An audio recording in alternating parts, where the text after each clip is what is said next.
Okay, I've got stream on. I'm just going to, as usual, start by checking to make sure that the audio and everything is working as this goes live. Give us a moment to get started. And I give a minute for people to filter in as well. Let me just see. Yeah, I think this is fine. Oh boy, so hasn't it been an afternoon? I'm gonna play some Crystal Beasts and Shinos based on the guide that I've just made like a week or two ago. Who even knows what time is anymore? I certainly don't. Oh boy. So, hello pagers. This stream has begun. I know some news broke out just an hour ago, but we're gonna play Yu-Gi-Oh! Now. For those watching back, some news broke out just an hour ago really doesn't narrow down when this stream is going live. Because, oh boy, do we live in interesting times. I just hope that we all choose to participate in steering our collective fate by voting in ways which promote empathy and coexistence. We like a diverse meta here. If you're here, it's because you want to see weird spirit ritual decks and crystal beasts and whatever else I throw around. You're not here to watch everybody play Fiendsmith Snake Eye, which I think just took like 14 out of 16 top spaces at the championship this weekend. Well, we're not here to win or lose. As long as we're having a good time here, everybody gets to win. So, with that out of the way, why don't we play some silly cards? Hello, Robot Guy, and also the other guy, too. Still trying to make Shinobirds work. Yes, well, this is something I threw together on Master Duel. I'm usually not super particular about how I build my decks on Master Duel, but I like to refine them as we go in these streams, and I will usually put in whatever silly cards I figure might be fun, and if anybody wants to see me throw in some kind of engine or tech, you just say the word and I'll give it a spin. So this seems like a pretty darn good opener to me. No ashes are gonna hit this Nadir Servant. This is a nice opening. Good way to start the stream. Typical 40-15. So this opponent, well, I was gonna say is maybe knowing what they're doing, but they're taking an awful long time. So I'm gonna use this, go through some Dogmatica cards, assemble ritual pieces. I can also search for a monster here. Chalice Slime will search for whatever I need it to get. I'm pretty darn sure this is going to get the Amano Iwato lock and then some. And I'm really liking Triple Tactics Talent in here as well. Because this deck is probably going to struggle with Disruption. It can play right through Primal depending on how you build it. Fun fact I learned while building this, Amano Iwato is limited on Master Duel. So you can't have like one in your hand for Baron and keep one in your deck for Baroness. Although in real life, I still only use one because I thought I owned two. So that's maybe another reason why I tell people not to try to just copy my decks, because sometimes I only use one of a card because I didn't want to get another. Okay, this opponent might be asleep at the wheel. Or they're just so intimidated by this Nadir Servant. One thing I think about is using Dogmatica Maximus against... Oh, I should probably turn this off. I always explain, I have the parental controls on because that's the only way to track playtime on the Switch, and I like to know how long I've been playing for. I like to know when it is time to stop. And then I ignore that. So, robot guy and the other guy, what have you been doing with the Shino Birds? As we wait for this opponent to time out, which is taking a surprisingly long time. Another reason why I'm a little vague about what exactly I end up running in these guides is because I really want to see what other people do with these decks, because my viewers come up with all sorts of strategies that I didn't see. So I don't want to get everybody on the same list so that we're all doing the same thing, because then we don't learn. Well, I thought this was going to be a good duel to start the stream, but it ain't much of a duel. How has this opponent not timed out yet? I am flummoxed. I was pretty sure they had some kind of timer. It's not gonna run out like the whole 300 seconds, is it? Well, they got a little Pearly here, and you just gave up on it. Just played Dogmatica. Well, I guess that's valid too. Dogmatica can do a lot.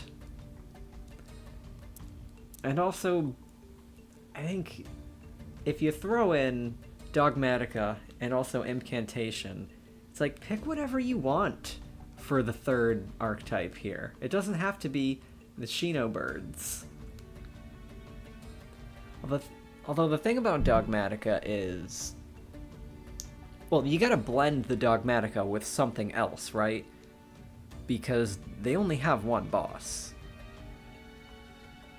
So do you play anything else with your Dogmatica, or do you just rely on Albazoa to get your kills? I am relying on the inexorable march of time for this opponent to finally get kicked out. I hope there's no, like, new Master Duel glitch lets you stall forever. Ugh. Figures. I got this stream set up in like 5 minutes with apparently no technical issues. So the game provides us with the technical issues, doesn't it? Give us a listen to the audio quality. What do we got here? I want to hear how it's like. Albazoa only. It's interesting. So, has Albazoa alone been enough to win for you? It does get immunity from, what, extra deck monsters? But there are still plenty of other things that can out it. I mean, I'm also used to viewing things through the lens of a Crystal Beast player, and Crystal Beasts are able to out a lot of things which most decks can't, if they just rely on monsters. Which has also gotten me thinking a lot about decks with spell and trap based removal, because that's very powerful these days when everything is supposed to revolve around monsters, and so most things that can shut down a strategy do that by shutting down the monsters. I think that's one reason why Runic is so good, because they've got spells that can take things out without committing monsters to the board.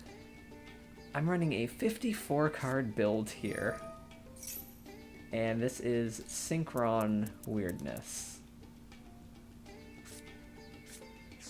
Oh boy, all I know is they summon the Synchro, and then it's all over. Junk Speeder.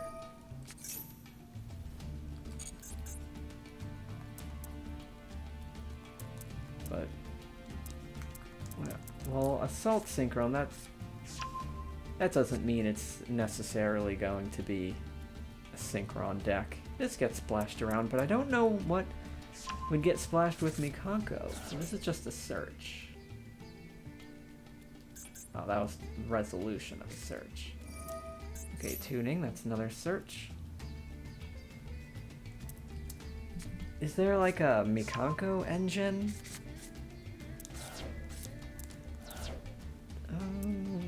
focus on dropping this maxi at the perfect time. Great. It didn't... How is it, like, too late for me to turn off the response for the first card the opponent used, but too late to turn it back on for the second? Great. I should have played the stupid Max C. Oh, I'm a dumb dummy. I'm trying to think of what I'm gonna say to your Runic Plunder Patrol deck.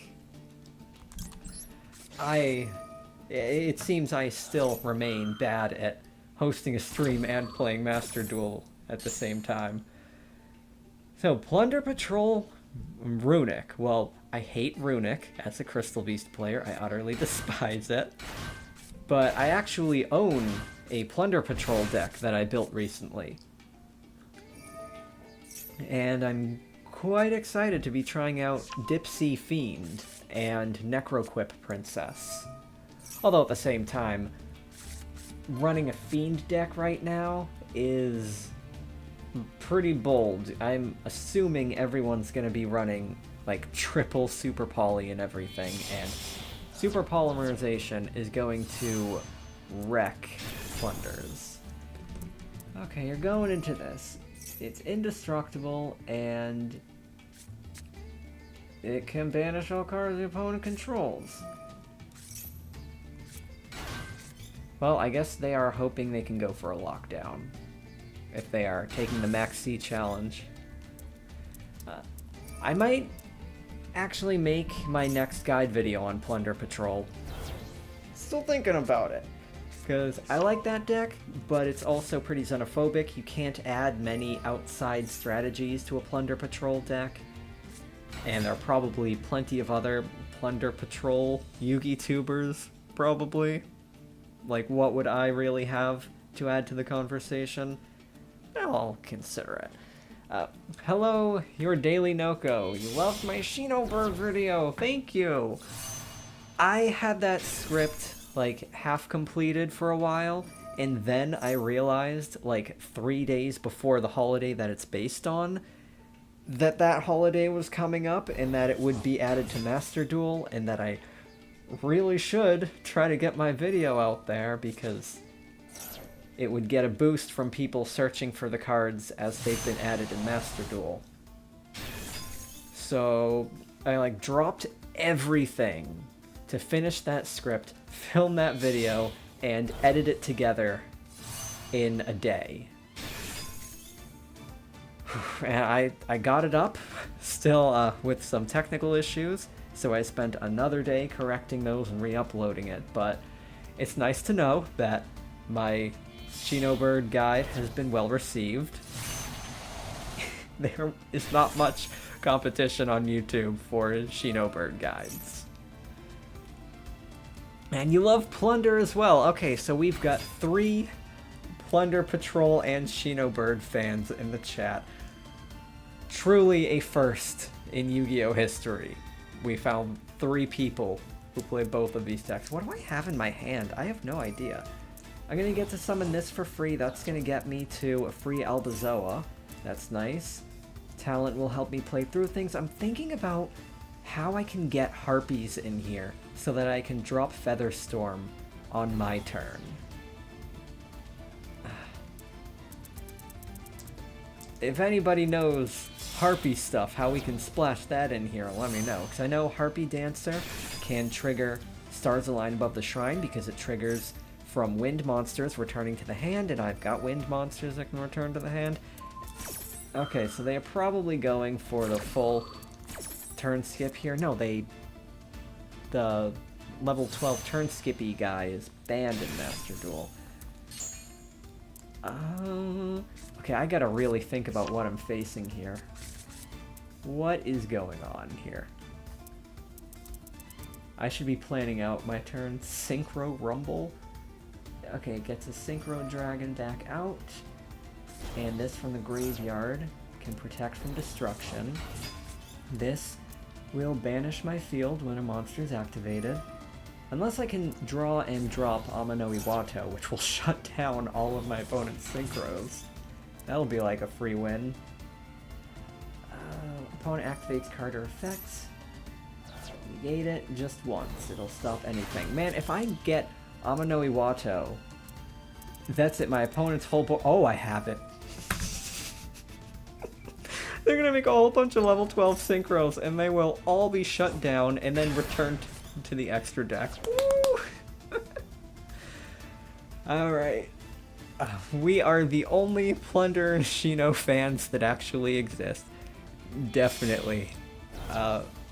Okay, we got a whole bunch of comments I want to respond to, but first off, hello, welcome to the stream. The opponent has taken the Max C challenge, and I have a normal summon which can shut down their entire field without any activated effects. So that'll be nice. I probably should continue reading, though. Start of the battle phase, change of position, normal summon. Cannot be targeted or destroyed. Okay. This one's not going to do anything. Arrive in light. I want to focus on dueling well before I focus on reading more. During the main... equip monster can be destroyed during your main phase. It does stuff. And this... Say I should bait first with Incantation. Yeah, I can get the opponent to activate their effects here. Well, I have to start with Pot of Extravagance. I have 30 cards in the deck. I'm not going to deck out. How many cards in hand? Well, I have 54 in the deck, so I have 24 cards in hand. Oh, golly. What do I start with? Well, incantations can do stuff. This can also do stuff. I mean, why not? But also, imps can get me to a ritual spell. Unless I've drawn them all. I've not drawn them all. Oh geez, I just want to remember how big this hand is. Okay. I'm gonna start with the incantations. Let's go with your idea. Reveal someone in hand. The most useless information to give the opponent. Of course I'm running Child Slime, and it's not a threat. Oh, this opponent is gonna be mad. Oh, this is good. I can't believe what I'm about to do. I can search for more Dogmatica cards. I don't need to get that here. Let's next search for... Well, I want to get a ritual monster in hand. And, well, this searches for any Dogmatica card. So I'm going to go for...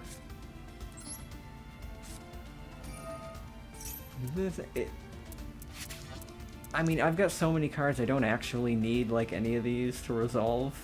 Because I'm going to drop a Mono Iwato to prevent the opponent from responding with anything.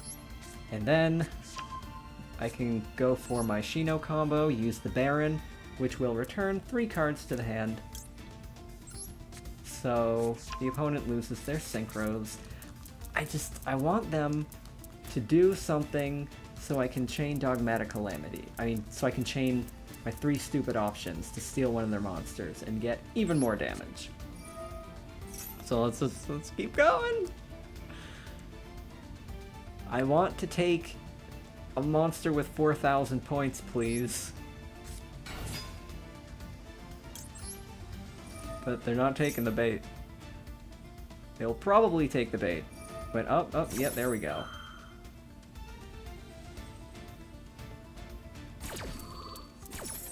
The Mikako is a snatch steal? Opponent's turn, he can do whatever. Well, it... You can't even see where the card was added to my hand. What's he gonna do? Oh, bring it back. Is that not once per turn? Oh, that's neat. You get to use Red Supernova Dragon twice. And then, wait, draws a card. So now, we shut down the entire field. There should be nothing they can do to stop that, I hope. Wait. Oh no, when your opponent would summon a monster.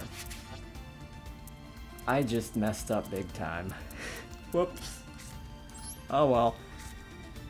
I didn't read that it could stop normal summons.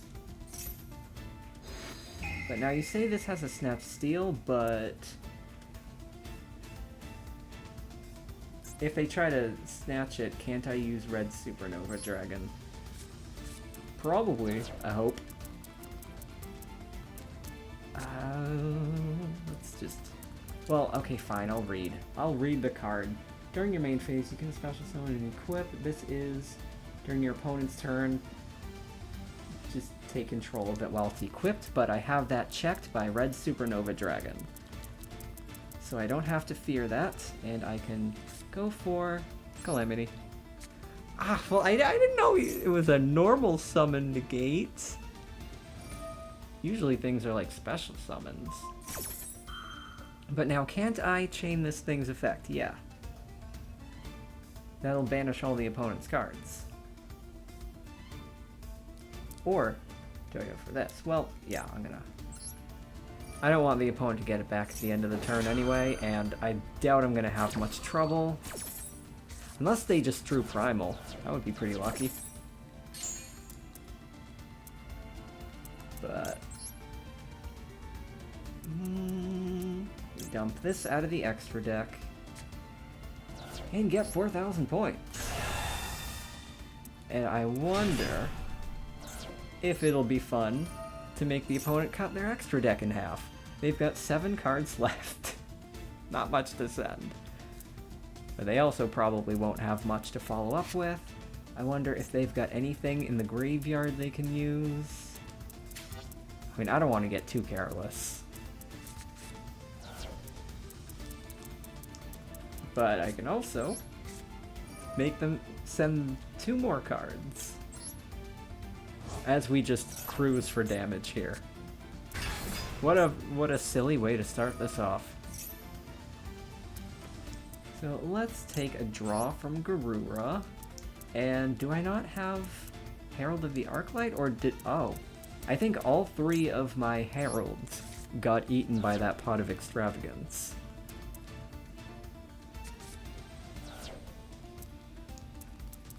I guess I might as well start throwing cards out there, huh? I've got 55 on the board. I need 25 more. I have 25. Did I normal summon already? What did I normal summon? Did I hit normal summon for that Ecclesia? Tragic if true.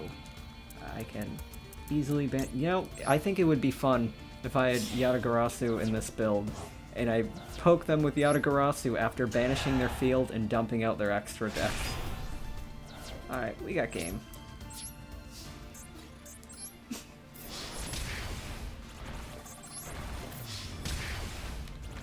Okay, so, Daily Noko, you said Harpy Shino Bird sounds hella jank. I agree.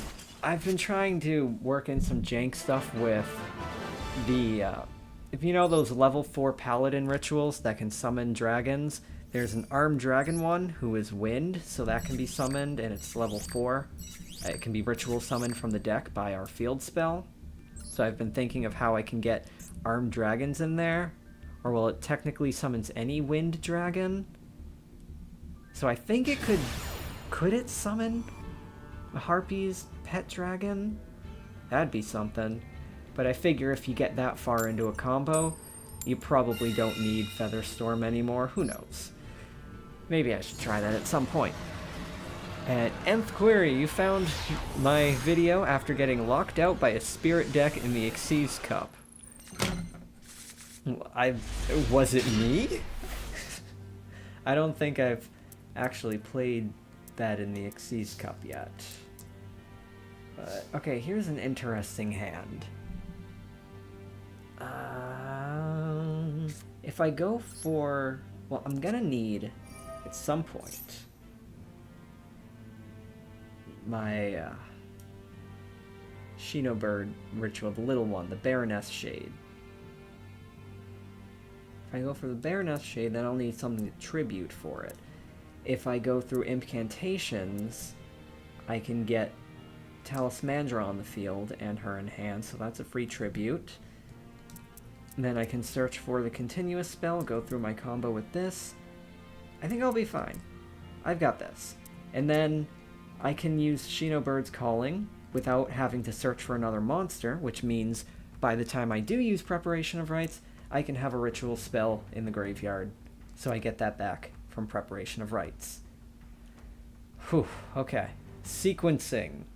This deck, like I said in the guide, is a puzzle. You gotta look at the cards you've got, figure out how do you assemble the pieces of the ritual, and furthermore, the overall combo. Well, suppose I could send the bird call here, and then search for Sauravis, so that can keep impermanence in check. But will I need the second bird call to get to Amano Iwato? I think no, because I'm gonna get another. I think I can do this. I think I can do this while also going for Sauravis. So I will. I'm just gonna actually. If I'm not going for Candle, then I guess I had nothing to lose by discarding that Chalice Slime. I had no need for it anymore. Sometimes I plan too far ahead. So Enquiry says, very interesting video. I would not have paid attention to the Shinobarons otherwise. Yeah, I had not paid attention to the Shinobarons otherwise. Why would anyone? They are so obscure.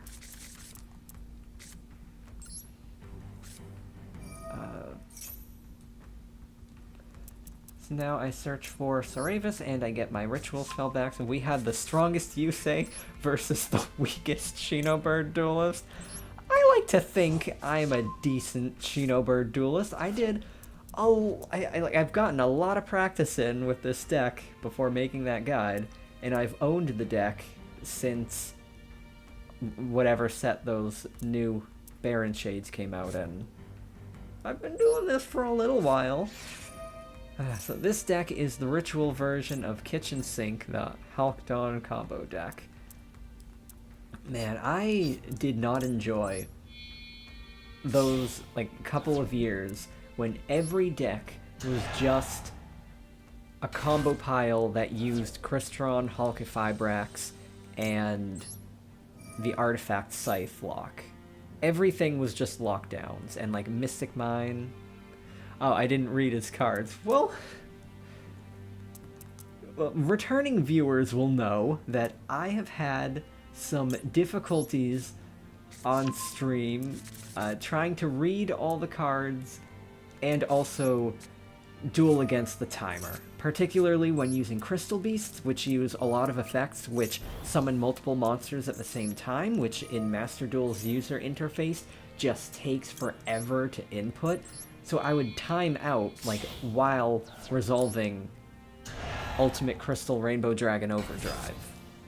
While attacking for game, I time out. And that is... It's frustrating stuff. So, I try to not read all of the opponent's cards anymore, because I don't want to time out. Alright, well, going through the fun combo here... This is the point where we search for a Big Baron, or we could also go for, because I haven't normal summoned, why not go through Aratama? Real duelists don't read, everyone knows this. Yes, exactly, like in the show. Nobody in the show reads their opponent's cards. They'll attack into it and be like, what? This card can't be destroyed in battle. If only there was some way I could have figured that out beforehand. So now we go for our big ritual. We've got the combo set up. Banish the mini barons from the graveyard, and then when this returns to the hand, Field spell will get the trap, and continuous spell, wait. No, I did mess up. I should have discarded the Chalice Slime. Because now I don't have enough searches left over to get the extra ritual spell I'm gonna need. Dueling is hard. What is this? Red Eye's Soul. Summons a Red Eye's monster. Okay.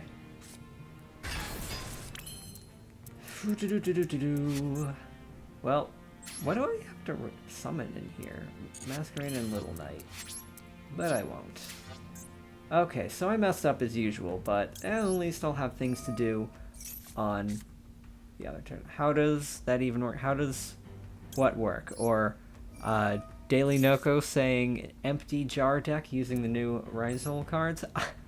Empty jar is fun, but I just don't think empty jar could possibly work these days, because you are letting the opponent search through the entire deck. You're letting them draw everything. So they're gonna get their Impermanence and their Ash Blossom. You're gonna have to face every disruptor they have in their deck.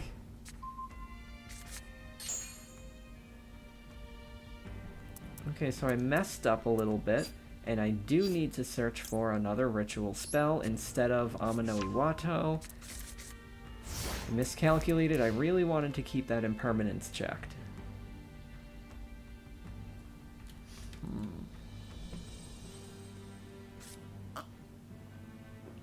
So I gotta be careful about what I do in this turn.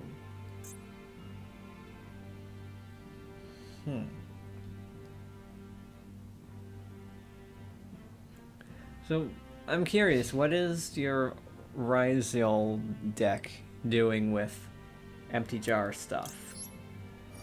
So I know that deck is like Xyz madness. It's like the peak of every Zexal card being summon this card from your hand and make an Xyz monster. I saw a lot of people being dismissive of those cards, but I mean, if you look at online Yu-Gi-Oh! Discourse, they think every deck is bad. Yeah, I know what Empty Jar does. You keep flipping the Morphing Jar, but how does Rizal specifically interact with that, aside from, like, Gallant Granite, searching for a rock monster? And I wonder, do you do anything fun with Cyber Jar in there? Or, well, no time to look up what exactly Cyber Jar does for me right now.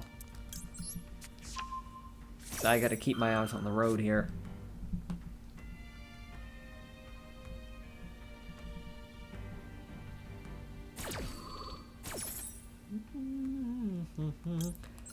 Although, there is a rank 4. I think it's like Tin Archduke or something.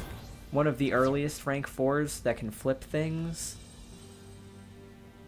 If you haven't looked into that, that's one.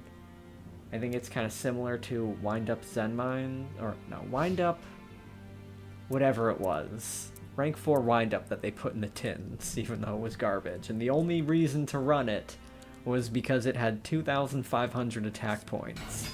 And there's nothing else to play. Alright, you got Rocket Recharger. I'm just gonna bounce. Right? You're gonna go for rocket things. They can do target things, but the Shinobarons do not target. So I'll be fine whatever I do here. Still thinking about those Harpies. Although there have not been new Harpy cards in ages. Okay, I think this opponent may have been a little bit confused about how stars align across the Milky Way works. But that's fine, because only a weirdo would know what any of my cards do. So let's tribute those tokens. You gotta go? Well, see you later. Interesting idea with the empty jar stuff. I want to look into that now, because I think empty jar is pretty fun. I mean, clearly I enjoy solitaire decks. It's actually pretty similar to ritual piles in what it does. Because it's a puzzle, looking at the cards you've got, how you can get to the right combo to keep going. I used to play around with that a bit.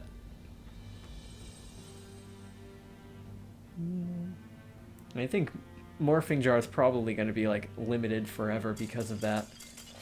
But the limited list becomes less relevant as time goes on because there's more and more and more searching in this game. So the limited list's main purpose of decreasing a deck's consistency does not apply at all anymore.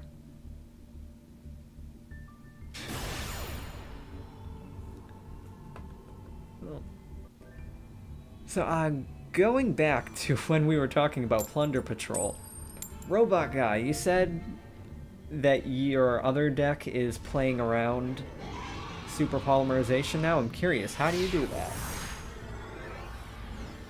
Because there are very few ways to stop super poly.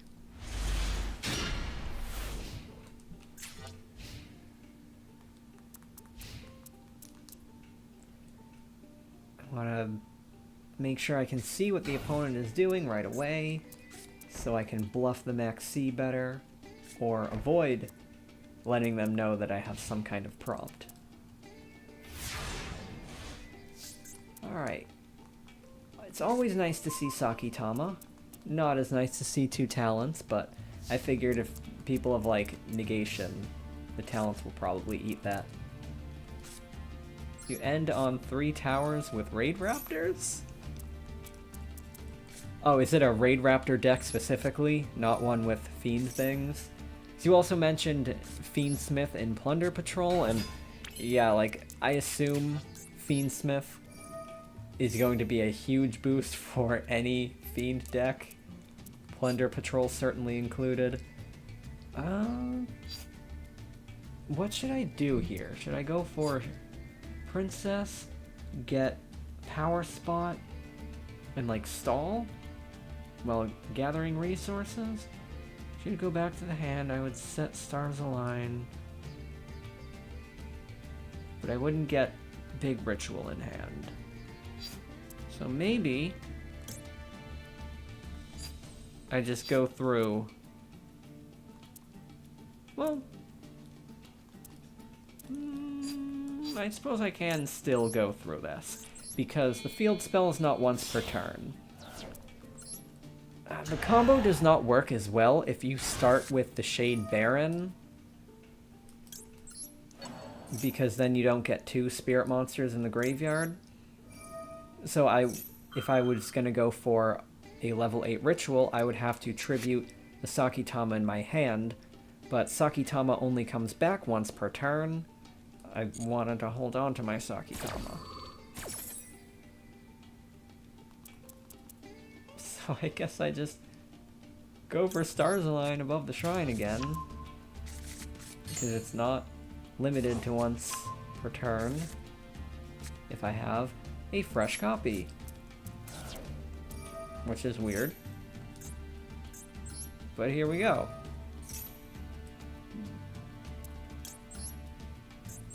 Raidraptor is a deck which had these like psycho OTK combos against me, and then I tried it and I had no idea what I was doing and ended on nothing. So maybe they just had a really good hand, and now they've got like, oh darn, I definitely should have gone for the more defensive opening. Forgot. Called by the Grave. Stops that guy. Whoops. Oh well. And there's no point in normal summoning Sakitama because field spell only gets resources for wind monsters returning to the hand. So the helper spirits are not as helpful as they could be.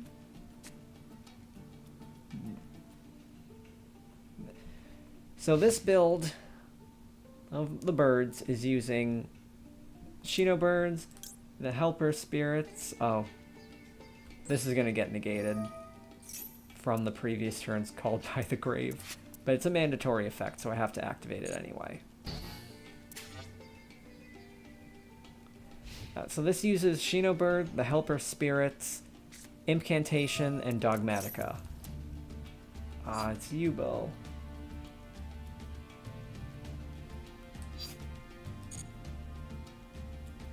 You can end with a board wipe and a Kali Yugioh with the new support. What's going on here? What?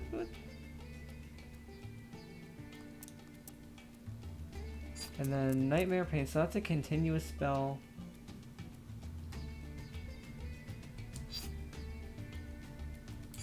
And this triggers...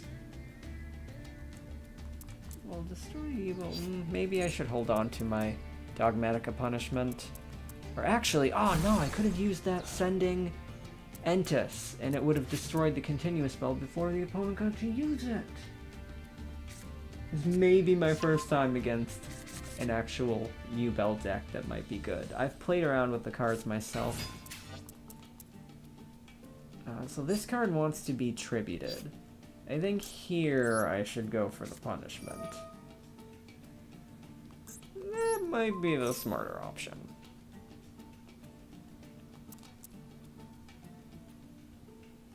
And during the opponent's turn, tribute, end phase if you control Yubel. Hopefully they won't control it. Now, I can either draw or search or take out their trap. But I think I'd like to maybe gather up more resources or... Nah, you know what? I think I want a chance to draw into new Dogmatica stuff. Who knows what the heck I'm going for? Just do something and see how it plays out. That's the fun thing to do. That's what Jaden would do.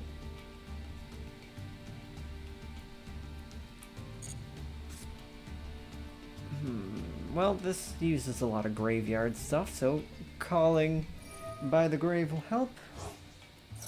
Special summon, feat. Oh. Stupid me. I didn't read the card, or I would have known they can bring that Lotus right back. Ugh, everything is the worst. Well, okay, at least I can rest knowing that the Entus combo wouldn't have worked anyway. That takes some of the agency out of the situation. I feel a little less personally culpable for what comes next. I think I was saying Raidraptors have the only like actual rank 13 card or 13 star card in general.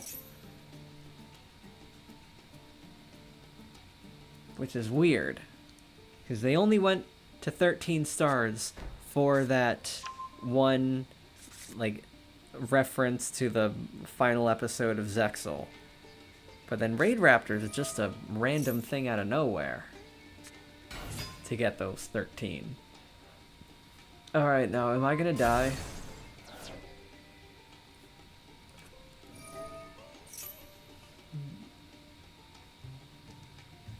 Okay, summon Yubel. Hand deck, graveyard, banishment. Yeah, Numeron, that's what I was talking about. Or is Numeron not like the end of Zexal? I don't know, I didn't watch Zexal. I could not stand Yuma's voice. But I did really like the first few episodes when they had the actual card backs. I like that. Is there a rank 13 Utopia?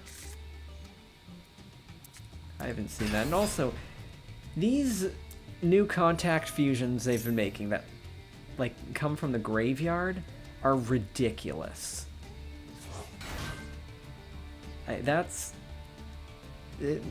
No deck should be able to create fusion monsters out of nowhere by recycling things from the graveyard, and yet that's where we are.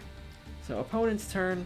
If a monster effect is activated, they can change it to destroying Yubel, but that's a tribute effect. so I can stop it with Called by the Grave, and it's gone. And I can counter Apollo with 3 stupid options. So that's nice. Is this going to do anything else from the graveyard? No. Doesn't look like they have anything activating from the graveyard, except for this Grave Squirmer, which will summon one back on the next turn. They did go through one already. What's this? Once per turn. Summon Yubel from banishment or graveyard.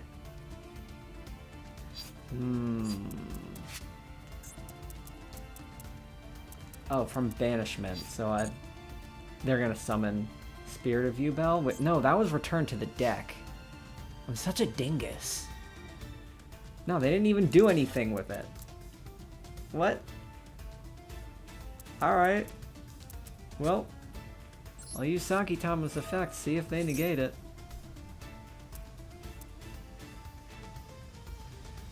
Come on, do it! Well, anyway, even if I don't get to do anything fun, and they might wait until I play a ritual monster, negate that. Yeah. But I'll still be able to swipe that Apollo and get something out of the extra deck.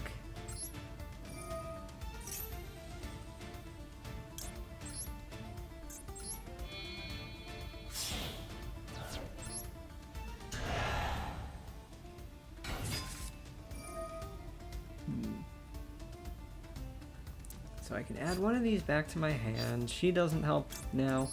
I'll just go for Sakitama.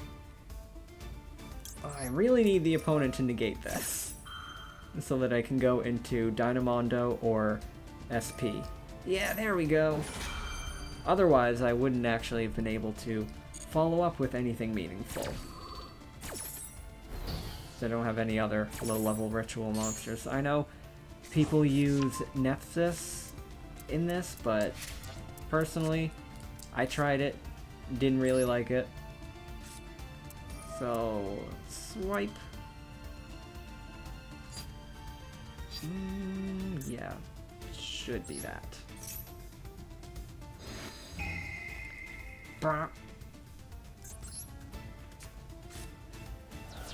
Okay, don't mess this up. Oh! Yeah, hey, check this out. I'm gonna use my second Stars Align. This is game right here. Because now I have 2 monsters I can tribute. I can get to an 8-star ritual now, which means Baroness will return those continuous cards back to the opponent's deck, and I get to summon Amano Iwato from my deck. And it will not return to my hand. The dog is barking. I do not know why. She probably saw a rabbit. Alright, here we go. Rock that looks like a face rock. The rock that looks like a face. That should do it. I don't expect they're gonna have a way through this.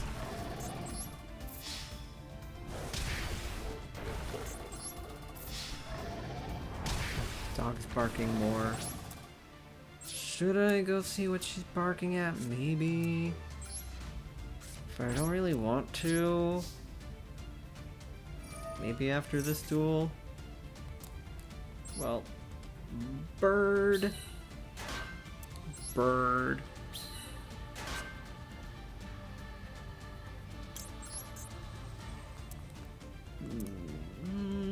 I think I'm gonna want my ritual spell back.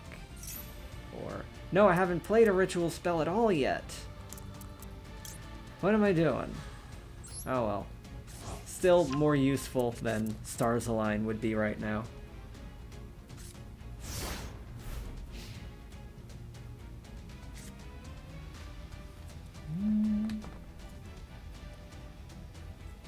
Have you guys been following what's happening in the TCG right now with Fiendsmith? It is just all Fiendsmith now.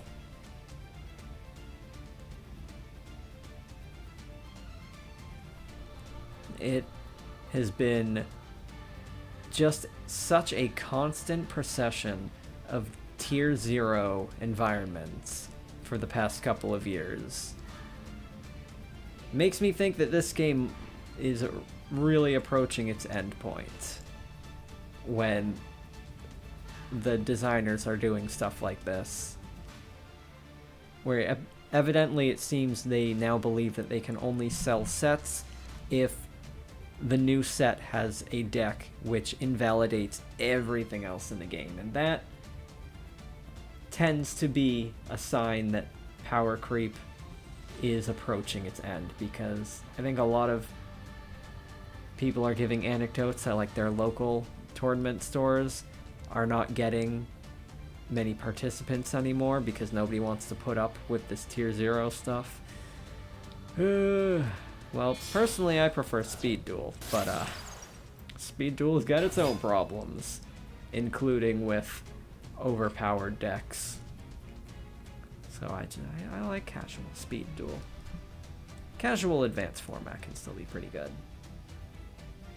But I mean, as someone who plays a lot of lockdown decks, it might be more fun for just me personally. I don't know what this opponent's thinking on and trying to get to, but come on, you can't have that many options. Or maybe they do. They have some kind of powerful Link 2 monster, which isn't this. Because that's not going to do it. And you can't climb off. I have no idea what, if anything, they're trying to do. Maybe get like a Yubel that can't be destroyed, but... Ugh. I do not hope that they replace Speed with Rush Duel. All the people saying they want Rush Duel, I really wonder if those people have actually played Rush Duel. Because I've tried it with actual good decks, not just Duel Links, and it was the most boring Yu-Gi-Oh! I've ever played. Rush Duel does not feel well designed to me. It was just so dang boring. You just throw all your monsters out there. There's really no defensive play. You just hope that you throw a bunch of things out which happen to be stronger than what the opponent throws out on their next turn. And also I just hate that, like, for some reason, in Rush Duel they don't have archetype names. They won't say, like, search for an elemental hero. They'll say, like, search for a fire monster with 1200 defense. And they do that for everything. So as a person who's, like, trying to play the game, you wouldn't be able to just, like, type into a search box elemental hero and see all the cards you have to choose from. They make it very difficult to find cards. It's just not fun at all. Also, Rush Duel is like, oh, my opponent was in killing range. I did not see their life points. Because this guy's in the way. He's not letting us see how many life points the opponent has. So I was saying about Rush Duel, it is, Rush Duel has a lot of designs which I don't think are appropriate for a game that's marketing itself as for children. A lot of designs which are not age appropriate for me either. Who is the target audience for Rush Duels? I have no idea. Hello, new person whose name is Sing4. Quick question, are you going to try Infernity out in the future? I have no intention of trying out Infernities, but old school Infernities I know about. I had a friend who used them. Yeah, way too much skin and then some, robot guy. The new school Infernities, very weird, but I see how Infernity is very much my style. It's an obnoxious combo deck.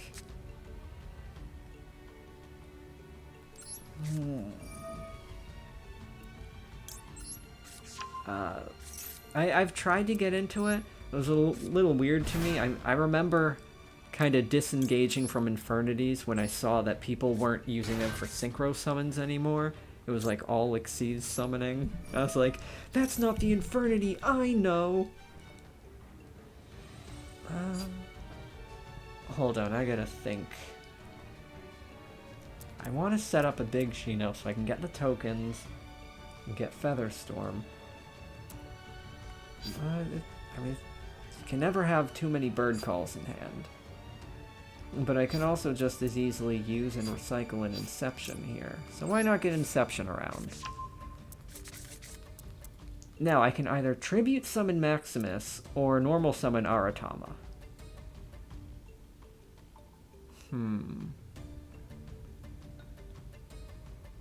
I gotta think. I'm trying to, like, read the comments and focus on the duel at the same time. Maybe something will come up for Maximus later. Impermanence is really gonna hurt if they hit it with this. But... well, also, what if they're, like, playing Branded?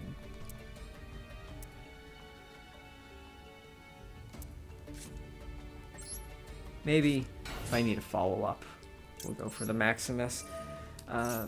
See, it felt like a deck I would play. I used to play it.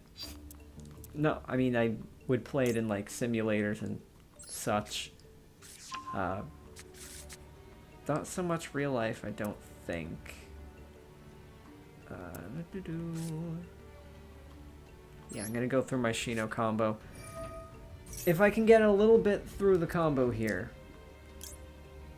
then I will be able to banish the shades from the graveyard as cost, and they will come back during the next standby phase, so that even if the opponent has Primal, I will still have Winged Beasts on the field for the opponent's following turn, and so I will still have Harpy's Featherstorm live.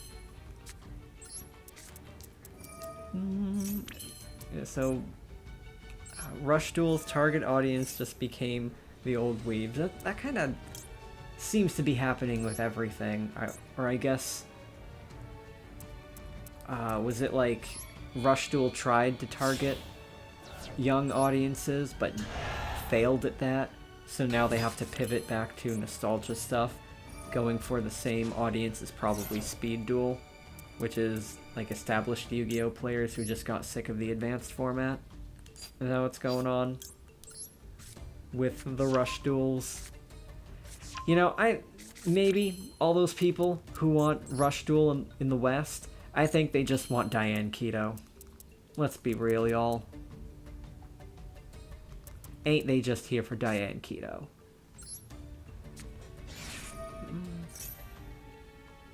Oh, that usage rate you can't see because my big dumb head's in the way, but it's... the usage rate for Shinobirds on Master Duel is 0.001%, the lowest it can display. So that's 1 out of every, like, what, 10,000, 100,000 decks? How many zeros? I don't know, I can't count. I am an actor.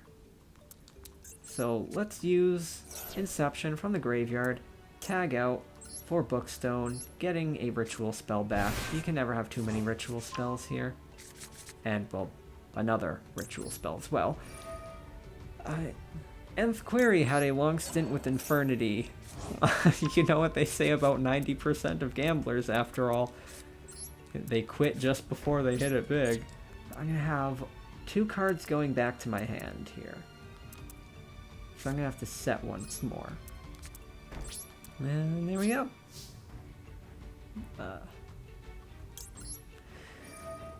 So, what do we have here? A trio of Shino, Plunder, and Infernity fans? Like, are we all the same person? Have we checked?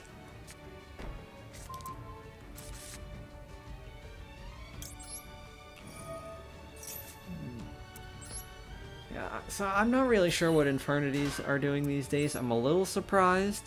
that with their new support they didn't go anywhere, considering that they got a literal hand trap, or like activate it in the first turn trap that can also stop primal beings. Oh, I forgot that I had a second Shino returning to the hand, so now I get to discard someone who we won't be needing. Woohoo! Now I'm gonna... So, I have the opponent's monsters checked because of Featherstorm now. So I don't need to blow away the opponent's monsters with Peacock, which means I'm definitely gonna go for Baroness and hit their back row, which I'm gonna do in the end phase. So I'm not going to activate Stars Align beforehand, or else the opponent will know that I have her in my hand, and they won't commit to setting cards in the back row. I want them to do that. The Nth Query says, we got new support. Yes, Infernity's got new support a couple of sets ago. I think it's probably in Master Duel, too. You know, they got, like, the level 6. They got the trap. I'm not sure what else they got. They used to occasionally get more support throughout the years, which was typically really bad. But they got an actual wave of new support this time. And they had that card, Return of the Reaper, that got translated as this creepy little punk, which is maybe the worst localization ever.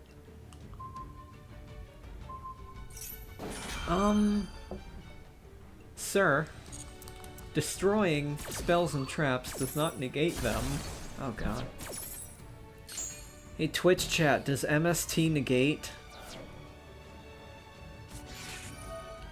Well, you had to find out someday that all of your monsters are still... Okay, now this opponent is really aggressively not reading any of my cards. I mean, at least I read some of them.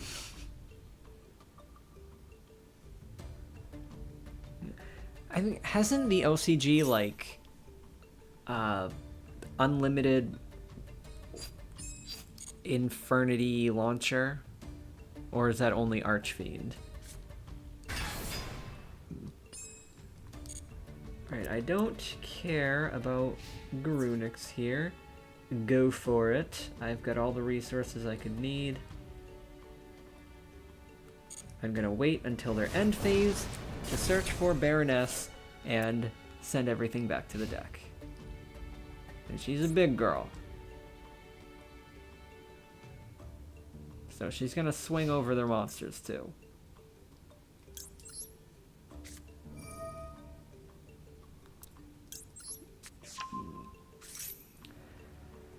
I might look into Infernities again, and if I can make a build that's cheap enough, I might build it and make a guide for it.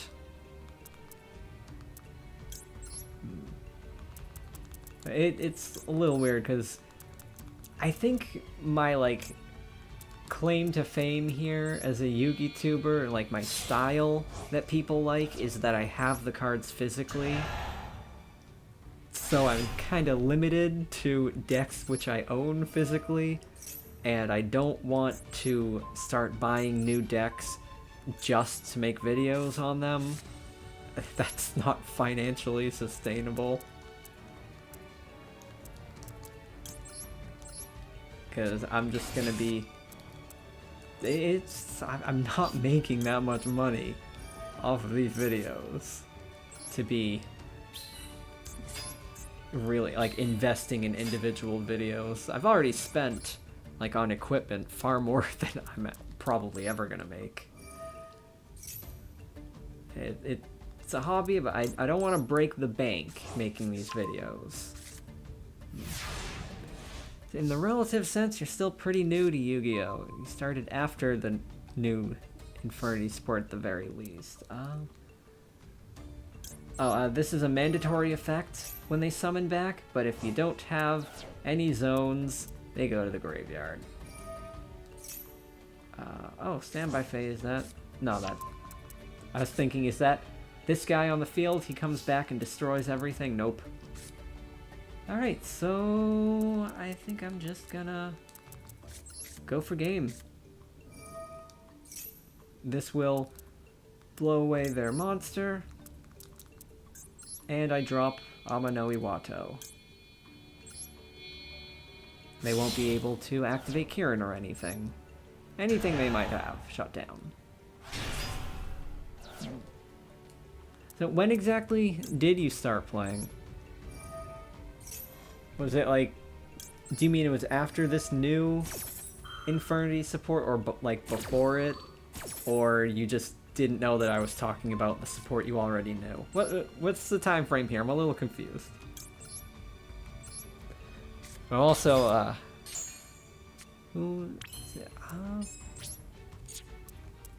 I am, though, also surprised to hear that you started playing with Infernity. The Infernity is a very advanced deck. I mean, any combo deck, really. I assume is quite advanced. Okay, I did have lethal. I was gonna feel like a dingus if I ran into the battle phase without summoning enough damage first.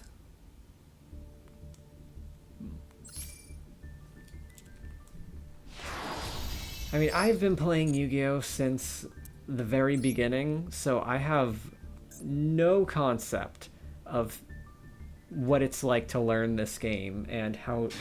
Like, I just assume that everything about Yu-Gi-Oh! Is impossible to learn.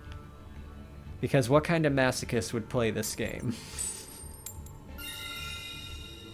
So, like, whenever a new player figures anything out, I'm like, whoa, you cracked the code. You must be a genius if you're catching up to me already.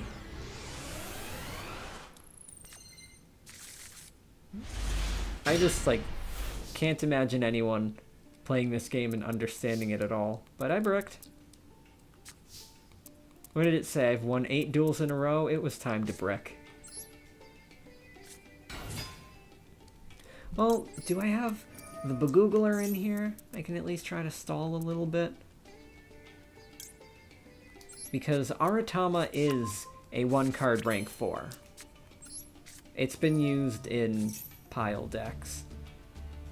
Particularly, I've seen Cyber's decks using it. It was a way that they would get the math mechs. Or something like that. I've seen it in tournaments. That was when I was using Sapphire Surprise. So when I saw the opponent climb up into Gigantic Champion Sargus, I was like, oh wow, you also use Gigantic Champion Sargus for an engine. Are you going to search for branded and high spirits? No. Only Sapphire Surprise would do that.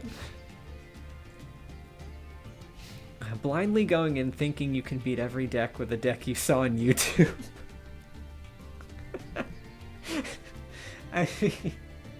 I'm the one who made the video. But I saw it on YouTube. I uploaded it.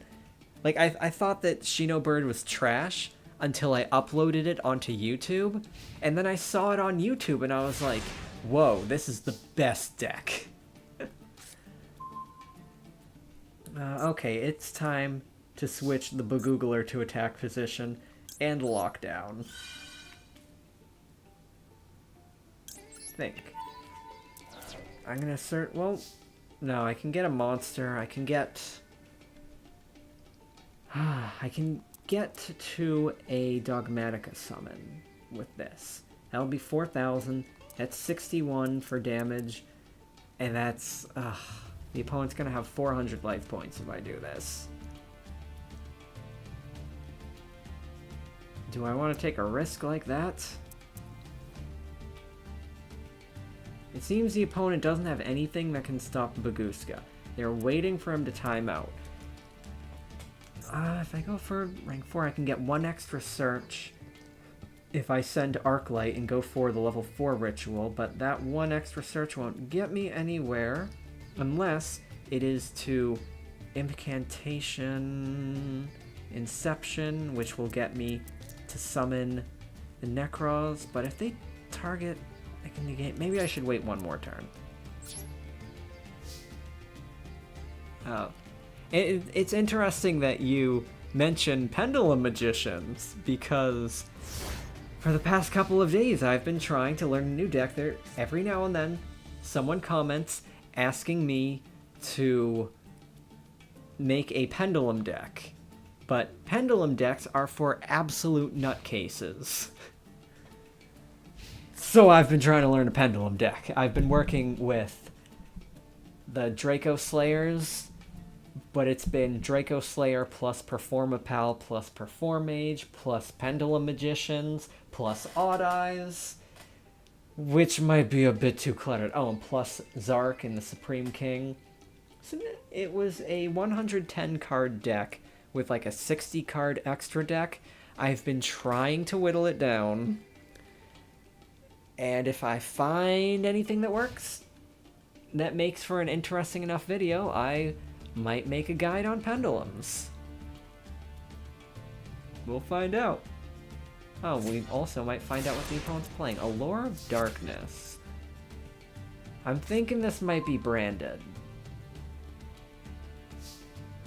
And I think Stars Align completes this. I can win now. Unless they've got a bunch of stuff. So yeah, I will look into Infernities, and there may be guides for Plunder Patrol and Pendulums in the future. If there's like anything particular about Pendulums people want to know.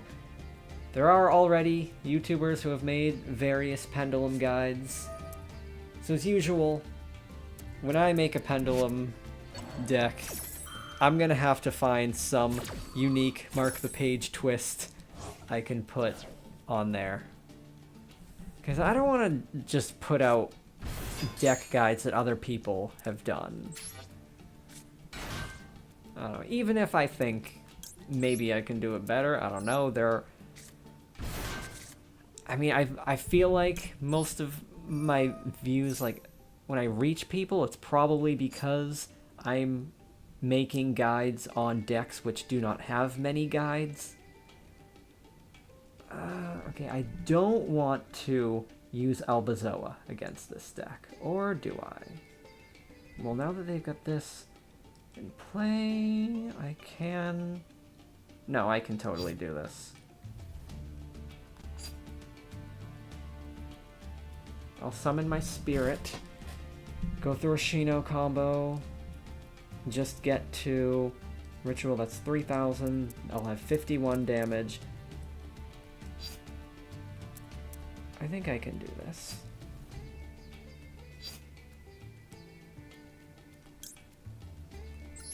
I'm gonna do this. I'm gonna go for it. Because now that I've got Stars Align, I think I have ways to put enough damage on the board. Check this out. I'm gonna have Baroness get another field spell. Actually, I didn't need to go through Baroness again. I have another Spirit in the graveyard. And also I had just enough in general, but whatever. I mean, it's an extra resource. I guess I technically don't have anything to lose. It just could have been a little bit faster. Yeah, you guys have had a fun conversation I haven't chimed in on yet because I'm focused on doing the maths to finish this duel. Yeah, the branded deck you play against every day of your life. Yep. Oops, all branded. So Peacock's gonna blow that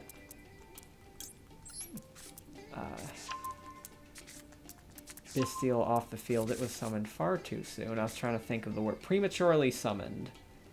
There we go. Prematurely summoned Bestial, Baldrake, or whoever it is. Yeet. And I will get these spirits back on the next turn, or... No, I'm gonna have to make sure that I leave room for the incoming Dogmatica. Which I totally will, because I'm not going to summon anything from the hand here. So yeah, this is fine.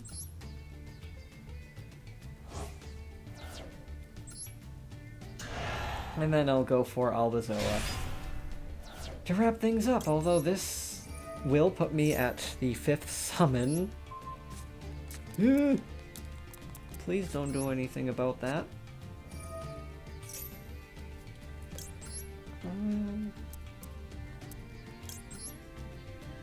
I want to go through the comments here. See what y'all been up about. And this is 9,100. Vegeta, what does the scouter say about his damage?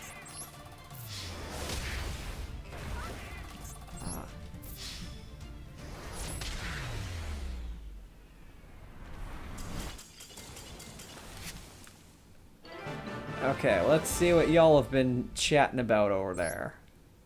Yes, Aratama's the best Springens card. Springens is another deck that I have built. And it was actually... Yeah, well, I've had my Springens deck since before Champion Sargus and Tally-Ho, which completely broke the deck. Springens does not do anything that it used to do anymore. It is now all about Champion and Tally-Ho, which makes it less fun. It used to be a quirky little control deck. Okay, your first deck was the second B/D structure deck you bought on a whim. Didn't actually bother playing the game until June 2022. You started with the D/D cards.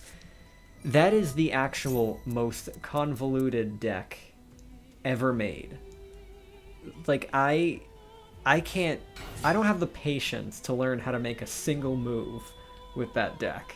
So, congratulations on surviving trying to navigate them. You can gain 1,000% while only potentially losing 100% of what you own. Infernities and gambling. I miss when Infernities used Infernity Inferno. It's like, wow, send 2 monsters from your deck to the graveyard, and you only have to wait until your next turn? Remember when that was playable? Is this opponent done with their turn already? I thought I was going to get to read through more comments. So, when you started Master Duel, you rebuilt... Yeah, okay. If a monster is summoned, send 3 to the graveyard. Opponent activates a monster effect, they already did that. If it's sent to the graveyard, fuse. What if they sent? That's just a trigger, that's just a trigger. And that... Okay. I don't have to fear anything, and I've got Called by the Grave. So, if I can get to Matrix, that's going to be nuts. But I also won't actually need it, because I have Chalice Slime plus Incantation Inception. You guys who have watched my Shino Bird guide will know what you can do with the Incantation Ritual Monster and Ritual Spell drawn together. Okay, Tearlaments Scream. More like I'm gonna scream. When I first got the Crystal Beast structure deck, I played against someone who was playing Tearlaments. What did you mill? Nothing I care about. And I actually somehow managed to win against Tearlament. First time I ever played against them. So I think they had a trap card that negates an opposing monster, then sends a Tearlament, but my Crystal Beast that I summoned was through Crystal Beast Rainbow Dragon, which negates the monster it summons, and you can't attempt to negate a monster which is already being negated. So I was able to get my Crystal Beast, and then use Rainbow Bridge of the Heart to get their trap out of there. Anyway, let me get back to winning this duel. I'm going to go through my Incantation combo. That's going to gather lots of resources. Not sure what the opponent's got, but won't matter. I'll just hold on to that Calamity as well. This is going to get me to Shino Bird Ritual spell. And then I'll get the Incantation Ritual spell back from my graveyard, while also getting another. Here we got Super Poly. What will that do?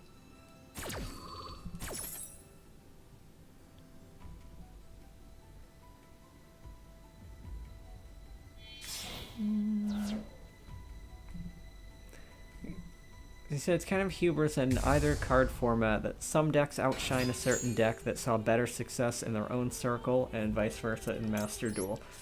As a longtime Duel Links player, yeah, there are tons of cards like in Duel Links which are amazing, but like they never had a chance to shine in the advanced format. I like when that happens, and like Speed Duel. Speed Duel even has archetypes which don't exist outside of skill cards. Like, Chumley's Koalas are an actual theme in Speed Duel. They have a skill card which supports them. And like, Humanoid Wormdrake and... yeah, like Wormdrake and Humanoid Slime that like Merrick uses in the original Yu-Gi-Oh! That's an actual like archetype in Speed Duel that's really good. Gets you free monsters every turn. I love when they do stuff like that. So I don't think the opponent is doing anything threatening here. Why would they make it divine? I don't know. I think they just wanted to click something to stop getting the prompt. Next up, I want to search for something good. I don't need anything, so I'm gonna grab some protection. And then keep going. I still have so many comments I want to get through, but I'm trying not to get too distracted from this situation. But I think it's a pretty comfortable situation. I've got enough ritual pieces. I've got an Albazoa waiting to be dropped. And even if the opponent negates the Peacock, or tries to, I mean, I've got Saravis. I've already got the field spell. We are just having fun here. Power Spot for an attack boost, and more searching at the end of the turn if we get to the end of the turn. Now, I don't have Amano Iwato, but the opponent has spells and traps in play, so I can go for Baroness as my big ritual summon. And that's going to blow away those spells and traps. Get Amano Iwato from the deck. I think I've got nothing to fear here.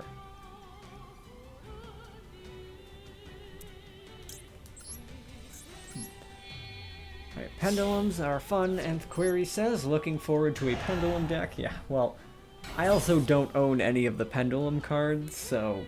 and some of them have not been reprinted in a while, particularly with Magispectors. So I don't know if I'll actually make a deck guide for that too. Because again, I'm trying to stick to deck guides of decks that I actually own in real life.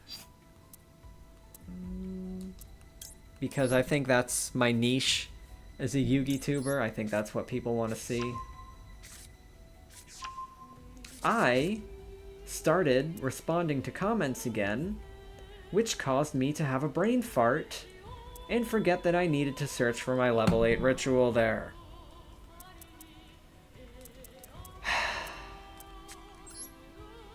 See, this is why. But then I'm gonna feel guilty if I just leave people out there and don't engage. I'm so bad at this. I'm trying to talk through so many different things at once. I am a bit much.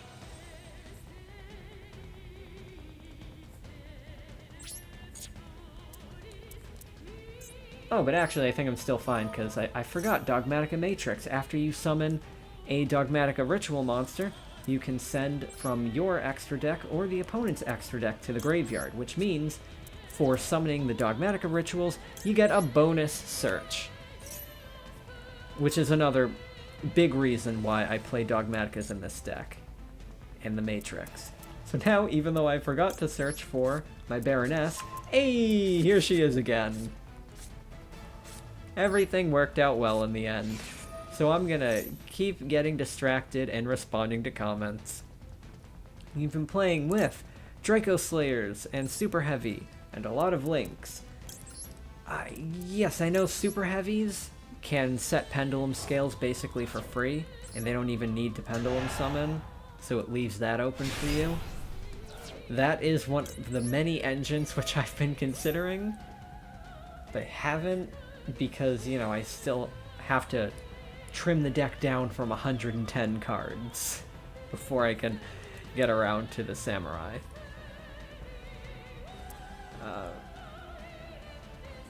Wonder if I ever made a Shino deck, if it's okay to add Chaos Max Dragon into the deck. So, Mr. Freeman. Well, yeah. You can play pretty much any ritual monster if you have an incantation engine. Although, I stay away from splashing level 8 rituals because you are summoning those ritual monsters through Incantation Inception. Inception has to tribute only ritual monsters. I can get more damage. I mean, Incantation Inception has to tribute only incantations. And the highest level incantation is their ritual monster, which is level 7. So, if you want to tribute something that's higher than level 7, then you will need to tribute multiple monsters, which makes the ritual summon less consistent, because you'll be less likely to have those additional monsters you need. Still, cool card. It's got really high attack points. It's immune to targeting and destruction. It's a card that you could certainly put in your side deck if you notice that the opponent's strategy has a lack of non-destructive, non-targeting removal. So yeah, I mean, if you like it, go for it. Try it out and see how it works for you. I encourage everyone to play weird cards, because that's how you find out what works. Alright, well, Sim 4 says goodbye since it's already 11 p.m. Yeah, that's the thing about time zones. I got an international audience. Can't pick the best time for everyone, but I do try to pick times when I'm available and when YouTube says most of my audience is online. And I'm trying not to keep switching up my stream times too much, because the best thing, better than any particular time, is consistency. You gotta be streaming at the same time every day so people know what, well, every time. Just upload things at the same time. Consistency is key. So I gotta settle on a time for these streams, and I think Sunday afternoon my time might be it. So now we resolve the Baron Shades, who were banished last turn. They come back. I do not have an open zone for the second one, so it will be sent to the graveyard because Yugioh makes sense. Robot guy's gotta go too. I'll see you later, dudes or dudettes or non-binaries. You say D/D was fun. Every game was in your hands. You lost is because you didn't calculate well enough. Good deck for you to have started with personally. Yeah, when you put it that way. Yeah. Although I feel like that's... maybe that's down to each particular player, because I imagine the best deck for beginners probably being something with fewer choices, because players can also feel overwhelmed if there are too many options. I try not to overwhelm someone who I'm teaching. But if you've got the mindset for it, then yeah, having a deck with many options is great to stick with. So I'm gonna get my extra Shinobaron in hand. I can ritual summon anytime if I need to bounce the opponent's monsters. We'll do great. You just used Soul Drain when Tear Laments was introduced. Yeah, but the thing is, like... Oh, is this person just committing honorable Sudoku? Yep. Yeah. Soldiering does kind of mean you have to go first, though, right? Square Ace says, this deck is so cool. You like the Shino deck? Well, thank you. I try to build silly fun decks. And this opponent has obviously committed honorable Sudoku, so I'm not going to play any effects. We're just going to go to the end.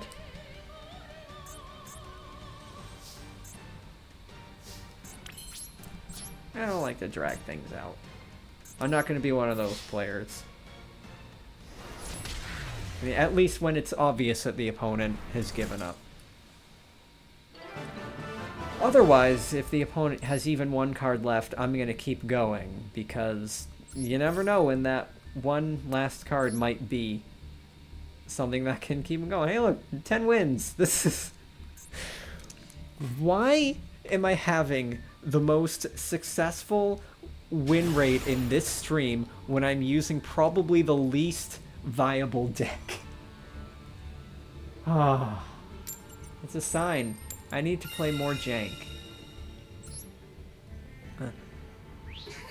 See, 3 Pendulum decks you want to try are Metal Foes, Magic Spectre, and Vanilla Pendulum. I don't know anything about Vanilla Pendulums, but I used to play Metal Foes with Spiral.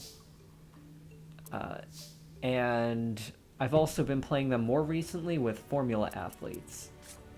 I think I've got some spare searches with this hand. Let's see where it goes. I'm gonna need ritual spells, and I'm gonna want...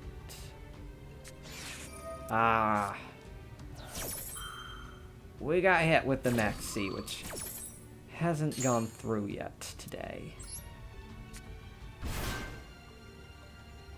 So what do I who do I summon here?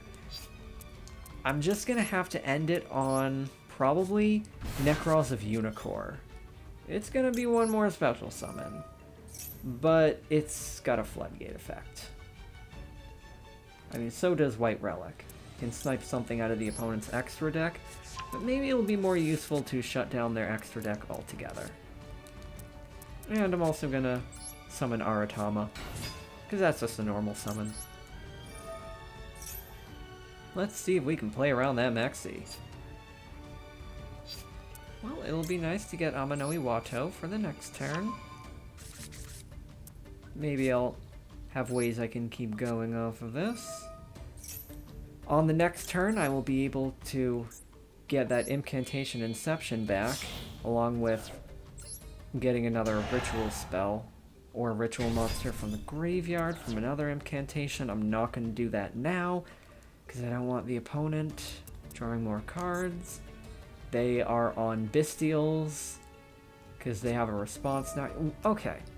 This is the third opponent today who has dropped Bestial Baldrake as soon as possible. Is there something I don't know that's going on in Master Duel right now with everybody playing this card and shotgunning it?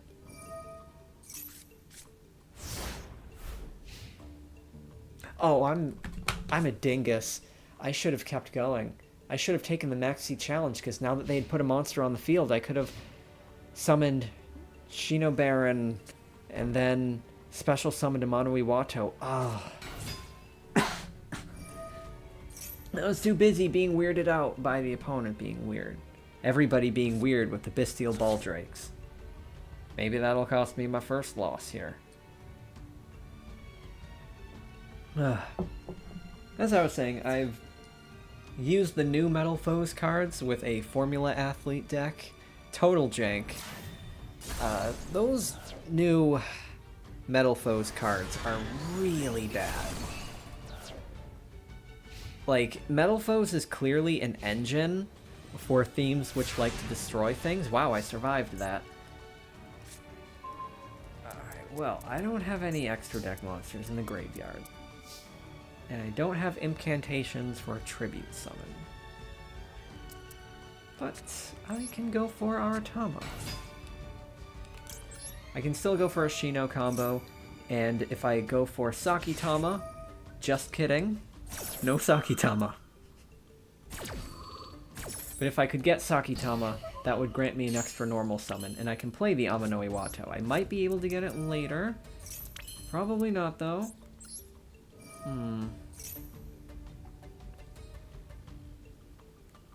Should I go for the Shade Baroness here, or the Shade Peacock?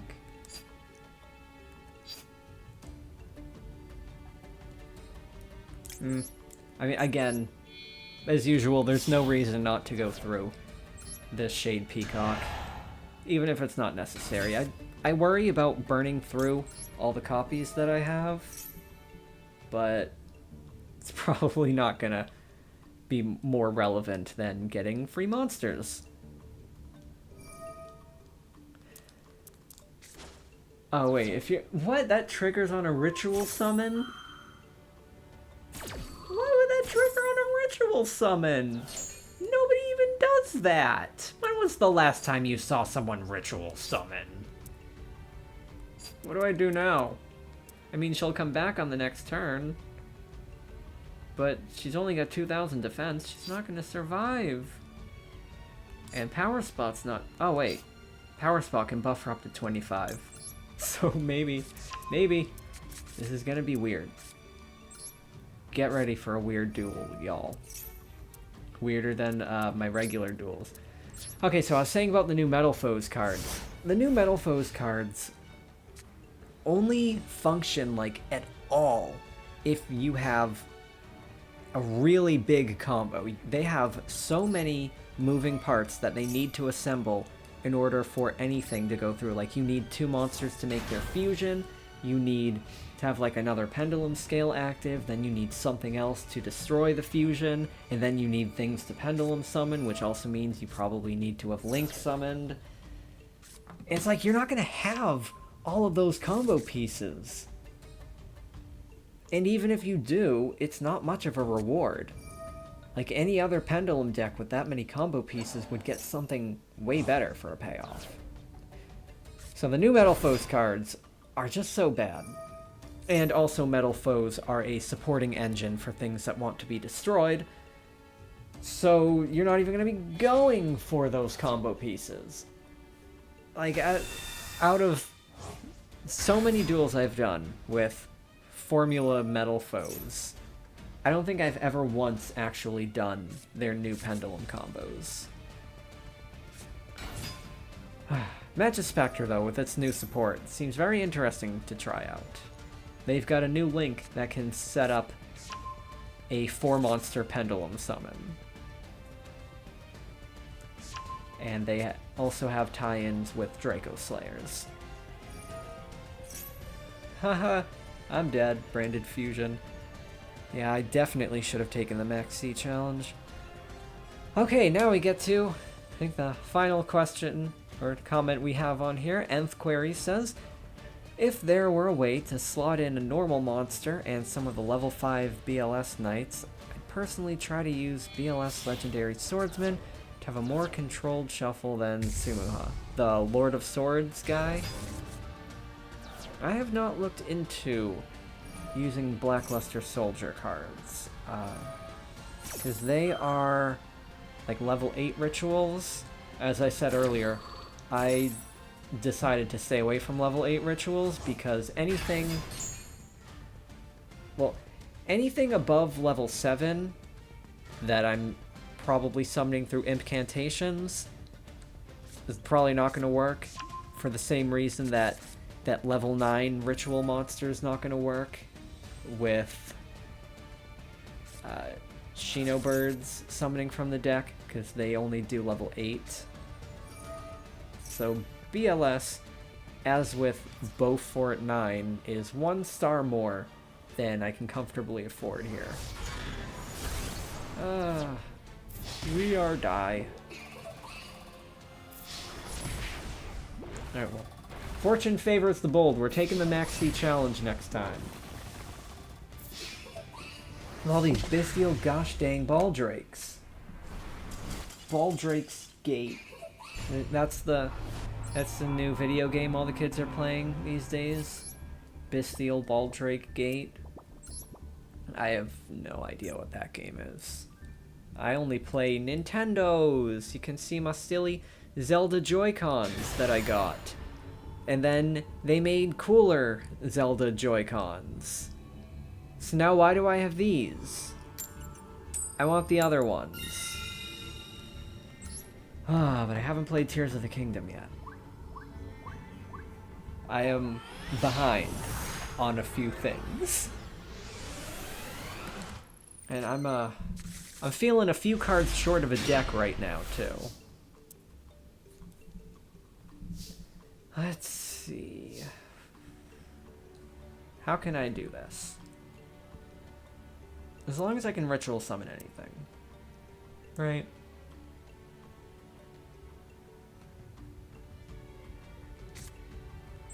As long as I can ritual summon a big Baron using the Shades. The Shades will get banished. We'll come back next turn. I've got Harpy's Featherstorm. So that's the strategy I'm going for this time. Whoop, whoop. Alright, and then I can use Chalice Slime to fill in any piece of our puzzle. I'm guessing the opponent might not have anything to hit with talent. But I probably don't need the Chalice Slime. I'm gonna search for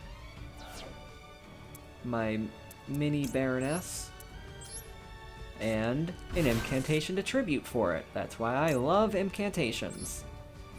They really fix the ritual mechanic. I think they are very well designed cards. So you're... Let's see, I'm trying to make sure I don't screw up sequencing this combo like I did last time. This is when I go for the Baroness. And I will use her to then search for whatever. I'm using the Stars Align in my hand. That'll get me to Baron Shade. And from there, you know, whatever happens. But do I need another ritual spell? I can get an extra ritual spell through Power Spot, but only if things return to my hand. But if things don't return to my hand, I'm not going to have Milky Way anyway. So I'm going to go for it. I always love having alternative things I can search for. Don't just run one search target. Even if that search target is not actually limited to one copy per turn. Which gives more options. And I haven't normal summoned. But also, if I don't need anything else, this will prevent the opponent from using any primal beings. So we've got our combo set up. And Harpy's Featherstorm, I'm going to have Milky Way combo, which is also going to get rid of the opponent's spells and traps.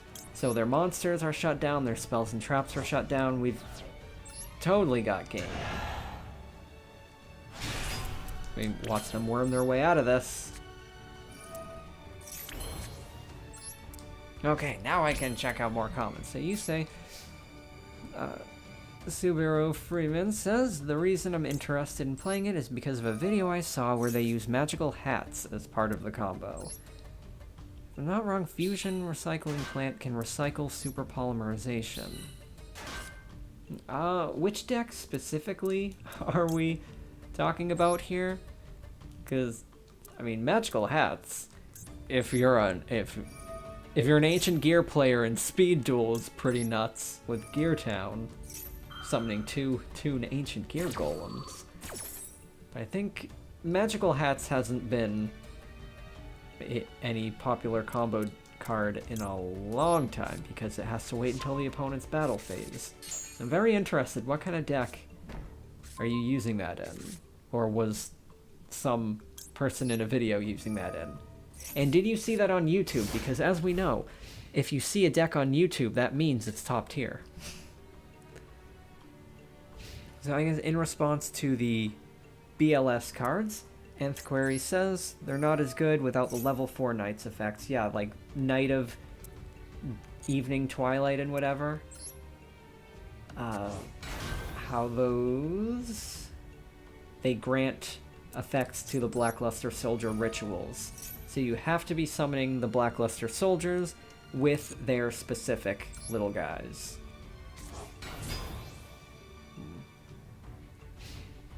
You've been running a BLS ritual deck in the Xyz Cup to see what adjustments could be made. Your conclusion? They aren't great. I mean, plus the BLS rituals are many years old now. I don't think they were particularly great either. Although, didn't they also make Gaia the Fierce Knight into a fusion theme that's like really battle phase focused? Is there any crossover between the new Gaia fusion stuff and the Gaias who do ritual things for Blackluster Soldier? There's some weird overlap between Gaia and Blackluster Soldier, and it's not all very orderly. Still talking about metal foes, so magical hats in metal foes. Yeah, I mean, that would probably trigger Metal Foes combination, right? Get you another Metal Foes monster from the deck, too. Oof. This ain't what we want to see. I have Primal in this deck? You learn something new every day. I don't know what I'm running.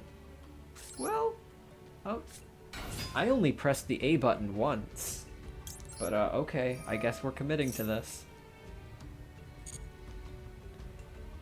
I don't have any one-card fun stuff I can do here. I do really like Matrix. If I survive, we can go nuts. But this will make me more likely to survive. But I think with Max C and a Primal Being, I'm already gonna survive. So I'll go for the fun stuff. All I have to do is kinda not lose. It was a pretty good strategy, I think. I mean, if anyone's having trouble with Yu-Gi-Oh, have you considered not losing?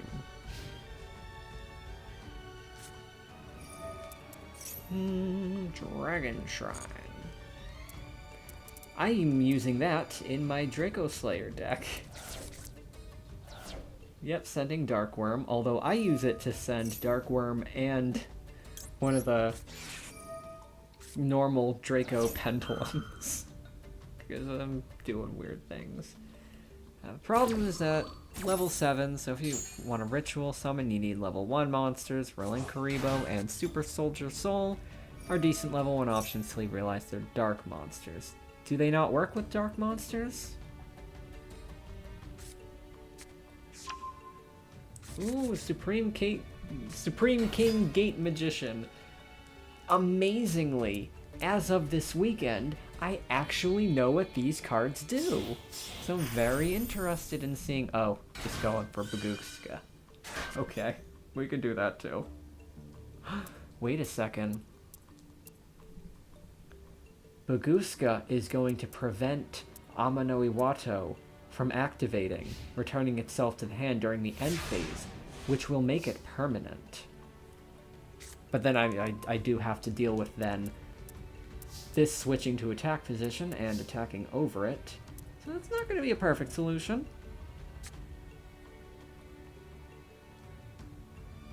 Oh, but I can get through that Bagooska.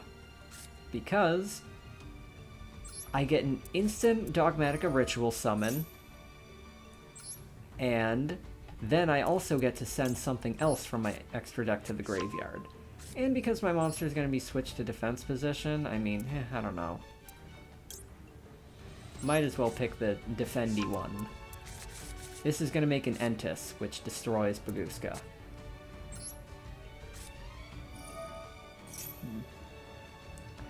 Wait, hold on. We've got 2 people in the chat right now who've been theory crafting with Blackluster Soldier and Gaia. And Infernities and Shino and Plunder. Do I have, like, the most amazing audience of all time, you guys? Is there like any jank strategy you don't play?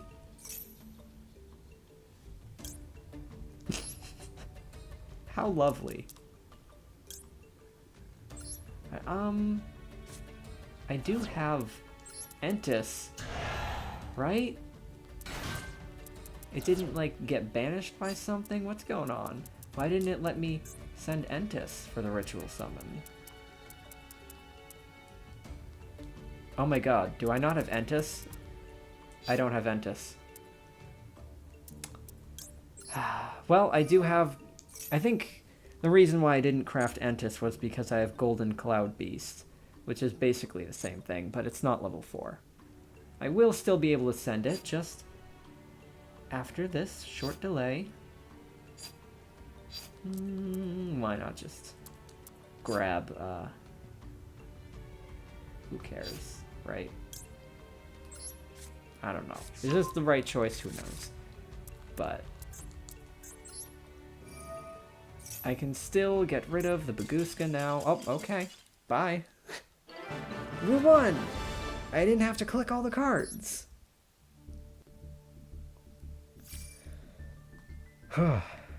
That Gaia support lacks the necessary attribute synergy to pull off using their genuinely good ritual spell card.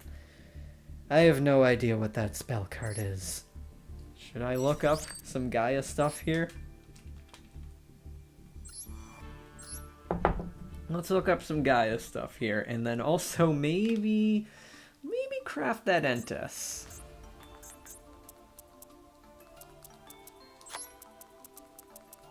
I mean, what else am I gonna spend these crafting points on? Woo! Now I also have to remove someone who we don't care about. Who don't we care about? I actually have uses for all of these cards. Well, we don't need IP Masquerade, and I don't actually have Dynamondo in here. Should be... Do I have it on here? Hold it, let's try some like real-time deck building here.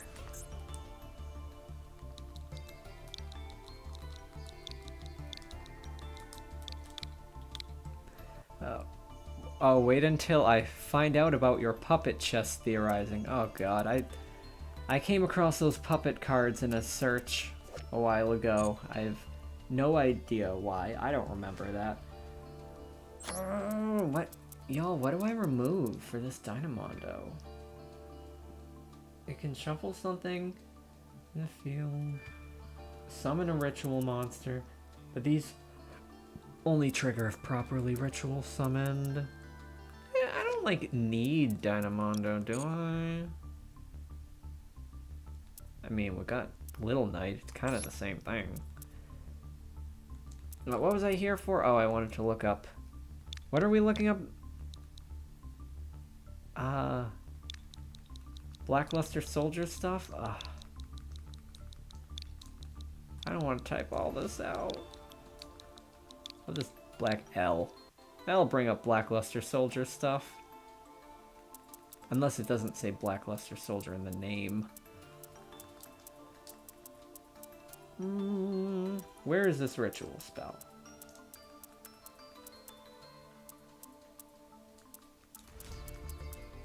Super Soldier Ritual, is that the one? Add light or dark. Super Soldier Synthesis. Man, I do not remember what these things do. Can we find some related cards here? Can we find more related cards?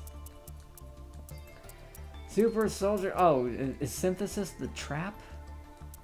Where am I? Oh, this one. And the Gaia cards aren't level 8 stuff. Ugh, too many things. Well, these ones are light and dark. What are you on about? Oh, Super Soldier Soul isn't... Why would this card not be light or dark? This seems like it's made to be using Synthesis with the level 7s. Ah. Golly. Well, What are you doing with the super soldiers, Nth Query? I mean, Freeman, what are you doing with them puppet chess cards? I want to know. Because that's like Earth Warrior stuff. Maybe I want that for my Amazoness deck. Or Ultra Athletes, which I also have. Because why the heck not? Yeah. Well, that's what I said. Let's get back to the duels here. Whew.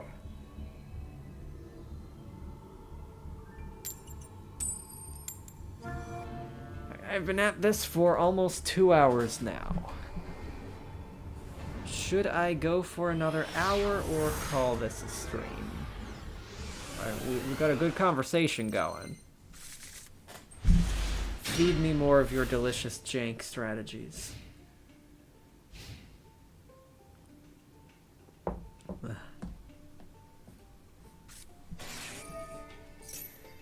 Just distract from the crazy world and just play more Yu-Gi-Ohs, because we all know if your brain is full of Yu-Gi-Oh, there is absolutely no space for any other thoughts. Okay, Aru, ha ha ha ha. Just destroy it. Someone from hand. If it's destroyed, you get another thing. Ooh, Mature Chronicle. So this is combining Yubel with, well, I suppose everything is, like, all of Yu-Gi-Oh is just one giant fiend pile right now. Oh, and I wanted to say that's one reason why I don't want to look into Infernities, because I don't want to touch fiend decks right now. Partly because like everybody's going to be using super polymerization, and instead of trying, well, it's like Prisoner's Dilemma kind of deal, where like I just don't want to go up against super poly. If I play a different deck, then my opponent's super poly will probably be useless. So instead of choosing the escalation approach, I will just not deal with the fiends. Whoa, I won! Did you see that mad skill, everybody? See how I defeated that opponent? I'm really good at Yu-Gi-Oh! The other reason why I don't want to deal with fiends right now is because that's like all Fiendsmith stuff and expensive stuff. And my videos just aren't made for the kind of player who wants to dump their rent money chasing whatever the deck of the month is. So I stay away from expensive cards in my build. Anything that's like over $20, I'm not going to talk about unless it's super pivotal, like my Precious Revolution Synchron, which I bought for $36, and then it immediately went down to like $13. You're welcome. Yap into submission FTK is crazy. What is that silly little emoji thing you have posted? Is it like a fish? Oh. I thought it was like an anglerfish. I think it's just a blue person. It's an ear, not a tail. Ooh. We got a Dogmatica mirror! This is gonna be nuts. But also, so a fun thing about mirrors with Dogmatica cards is, and like branded stuff, your opponent's gonna have a whole bunch of things triggering in the end phase, but if you can normal summon Amano Iwato or special summon it through one of the Barons, you can stop those end phase effects from activating. So that's something I'm gonna hope I can do here. I mean, what's the point of searching for Branded Fusion? You're locked out of it because of Nadir's Servant.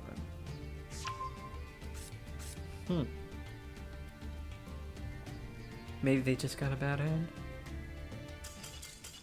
We did it again! You're right! Yap into submission FTK is nigh unstoppable. I cannot believe it. This has been like...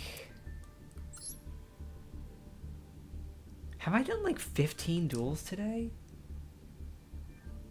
Or no, I think I had like... I had a few duels before the stream. What is this? 1, 2, 3, 4, 5, 6, 7, 8, 9, 10, 11, 12. I've had 12 duels on stream and I've won 11 of them. 11 out of 12 wins with what is probably supposed to be my worst deck. Oh, these are also, these duels, going much, much faster than my Crystal Beast combos, which take all hecking day. Maybe that's the real reason to play Shino. These are pretty darn quick turns I'm taking. Which means duels actually end. That's something to look forward to. The end of a duel. Planet Pathfinder! Oh boy!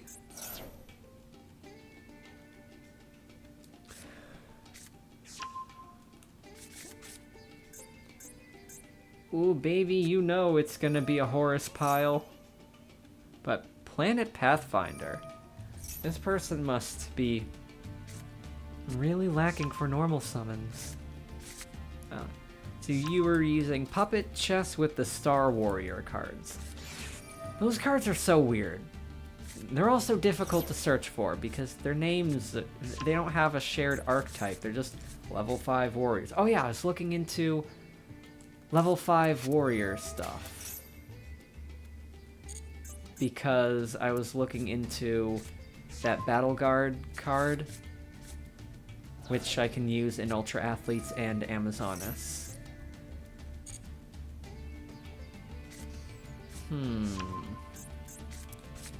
And so then I came across some like other level 5 Earth Warriors, which are the puppet cards.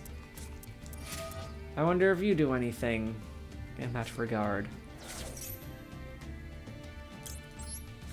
Alright, is this Horus stun? Does this do something besides just sitting on the Horus cards? Is there an actual like stun combo they've worked in here? Am I gonna get scythe locked? Break the Destiny. Well, it has a phase skip. Is this opponent gonna have more skippity doodads? Oh, this also does something from the graveyard. Oh, I see what you mean. Here comes the stun. So they're gonna search for plasma. Right. Probably using the Horus cards as tributes for plasma, but I'm gonna get to draw a bunch of cards, so we'll be okay. I've got Dogmatica Punishment. Oh, but... Oh. I see what you mean by Horus stun.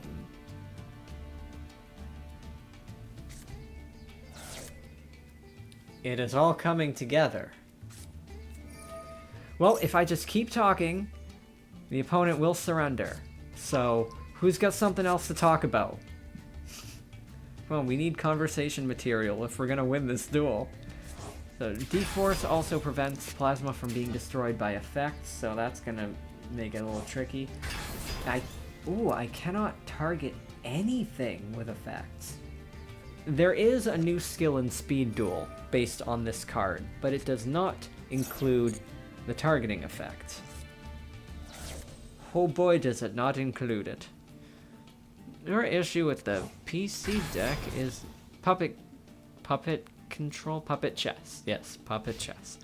Okay, well, we didn't talk enough. Opponent did not surrender. Lava Golem, Vanity's Fiend. Yeah, I've run into a lot of Vanity's Fiend, but that was when I was playing Crystal Beasts and I could bounce it. I can't do that anymore. I can't use spell cards anymore, and I can't target anything? Opponent cannot target any cards. Wait, that's only when you control plasma. And they didn't summon plasma. So I actually can target.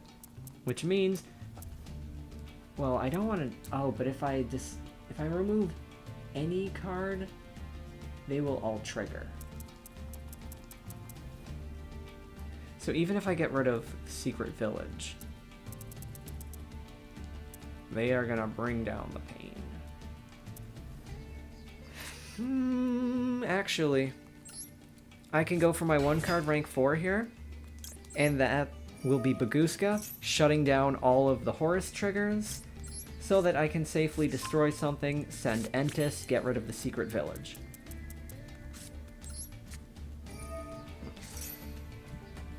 Hello, Daily Noko. Did you leave and come back?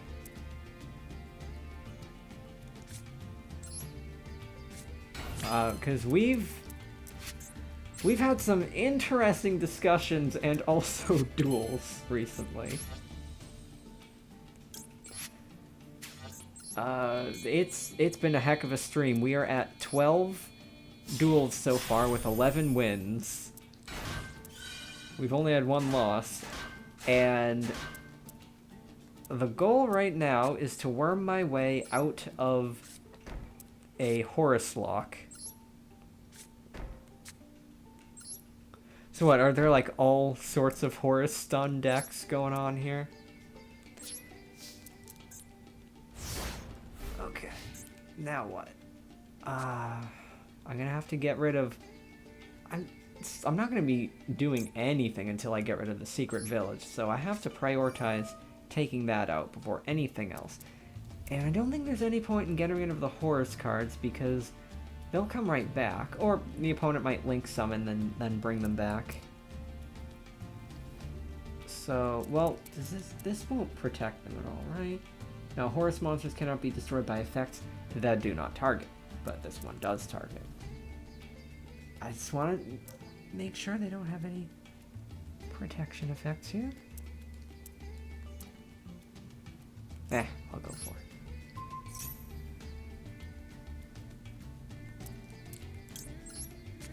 Send the Entis, destroy the Secret Village, prevent all of the Horus triggers, and then I'm gonna have to deal with Plasma next. That's gonna be something. I don't know if I can actually deal with Plasma next, but we'll find out as long as Bagooska sticks around. Alright, you ate a Cuban sandwich. I don't know what that is. I don't really know what anything food is. Hold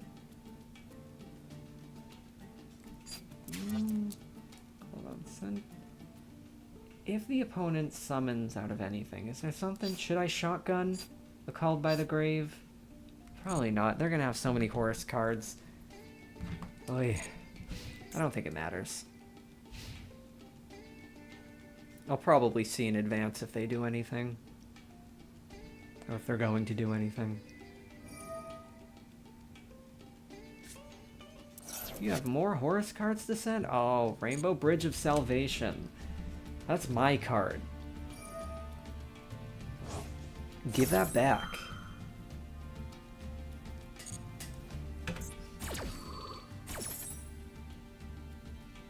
Ugh. Master Duel hit Foolish Burial Goods. What? You have another Secret Village? You're running multiples of that card even though you search it out? Okay, I'm a little butthurt now.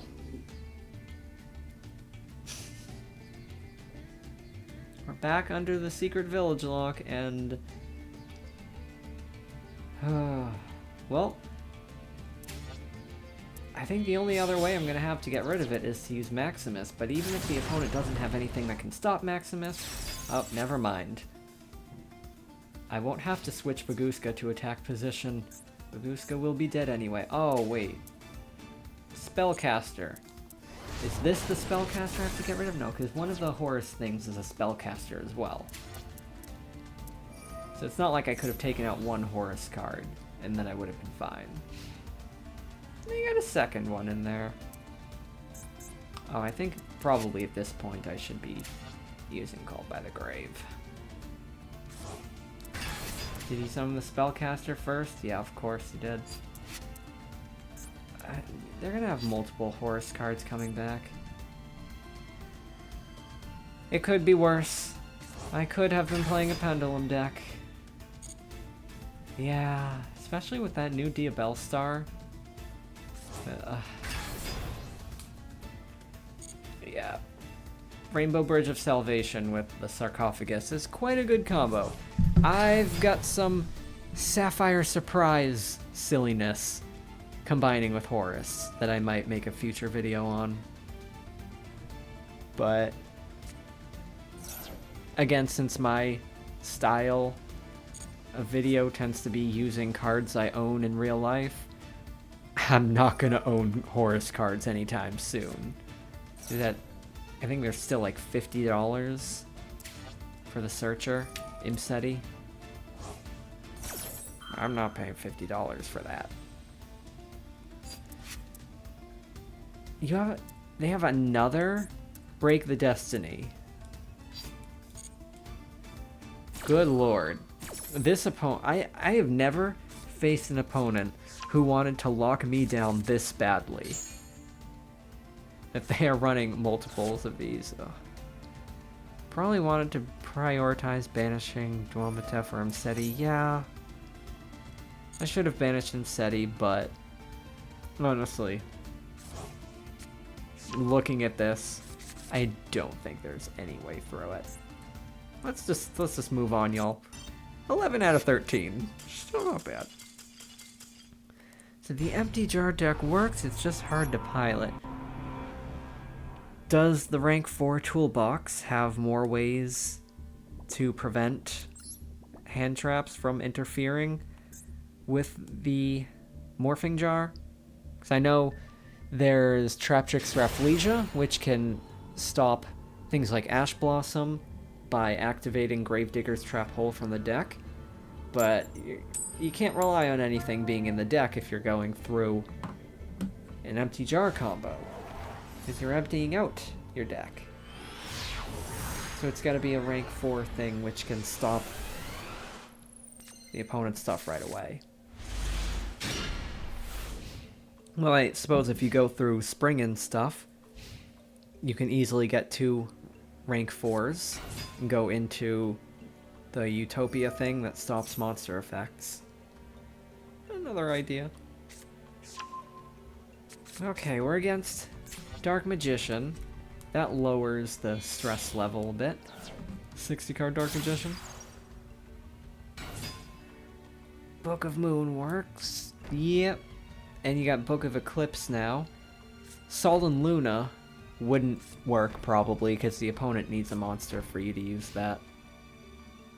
If you can put a monster on the opponent's field, that would work. If you use like Cyber Jar, that could put monsters on the opponent's field. Power Sink Stone, so I can only play 2 monster effects.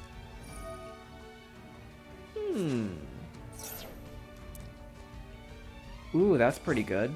That eats up one of the monster effects. Good combo with the Power Sink Stone. That's in the Fire King structure deck. So if I get only 1 monster effect, the opponent doesn't have a monster anymore, so I can't get the double search with the Dogmatica Matrix. And even if I summon a spirit monster, it's not going to return to the hand, and I can't get to a level 8 with this. I think I'm going to have to play it slow.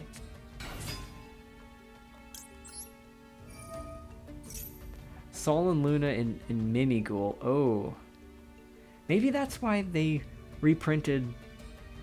Did they reprint Sol and Luna in one of the new rarity collections? That would probably be why.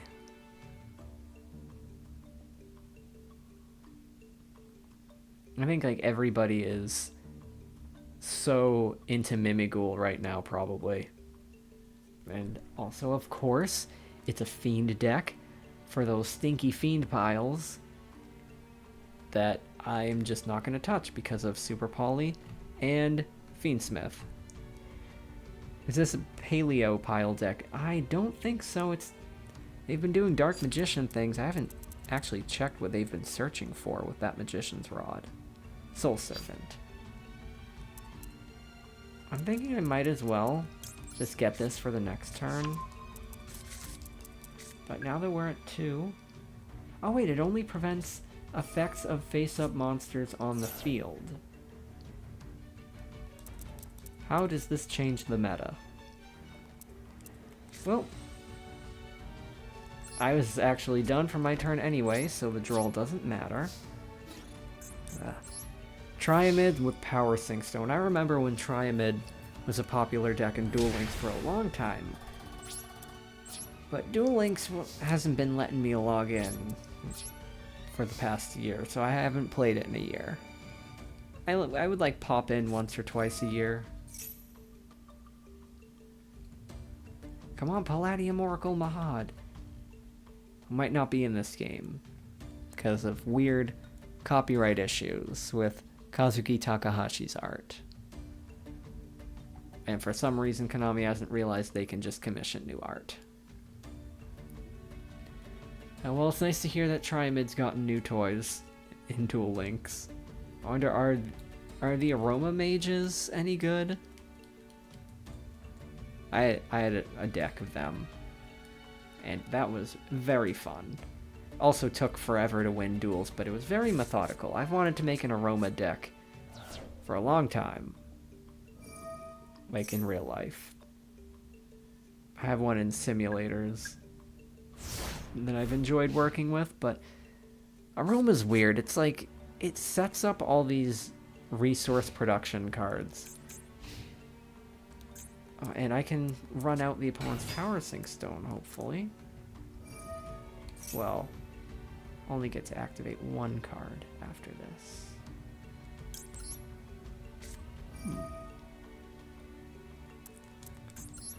You've built a Triamid deck in Master Duel. Does that work at all in Master Duel? I think Triamid got new support somewhat recently, didn't they? Something like that.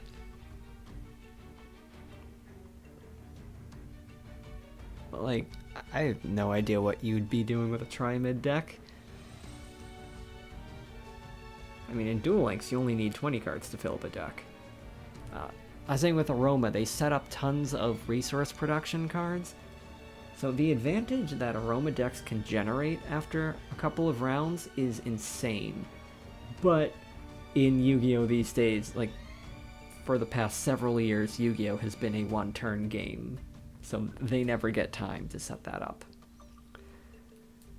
So Duel Links has been a lot of Blue Eyes. I saw Blue Eyes decks in Duel Links have a ridiculous skill right now. You can normal summon Blue Eyes for free and then get free removal off of that. Oy.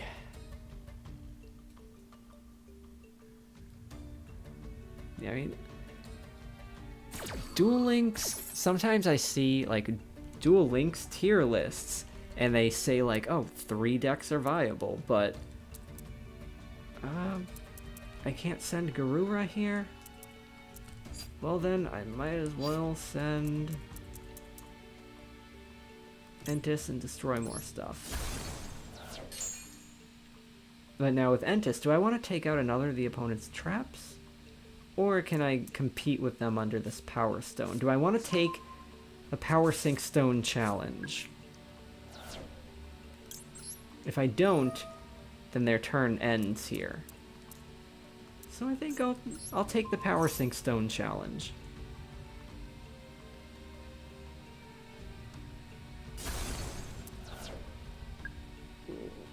Madolche is another deck I've tinkered with a little bit.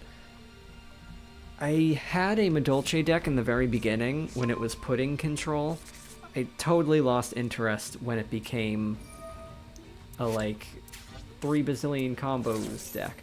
Oh! Stupid me. Power Sync Stone, I literally narrated earlier, only stops cards on the field. I thought it was going to stop the Dark Magician. But nothing can stop the Dark Magician. It is Yugi's most faithful companion in sickness and in health.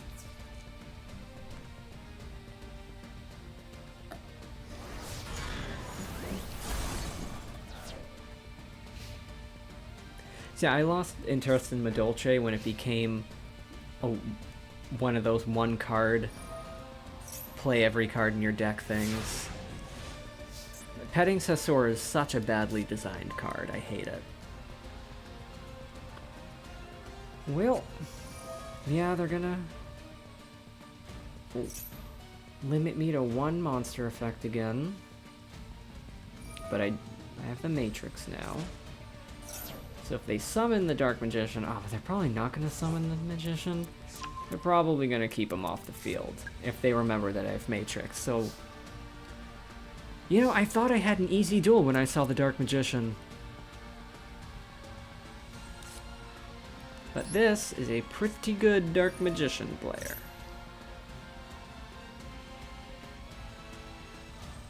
Which is not the kind of thing you expect. Let me focus on thinking this through. If I only get one more monster effect.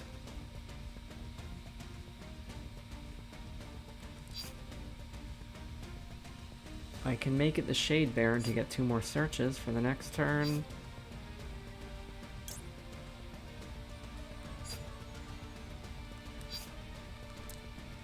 If I can get Baron in the graveyard, that's gonna run out one of my opponent's effects.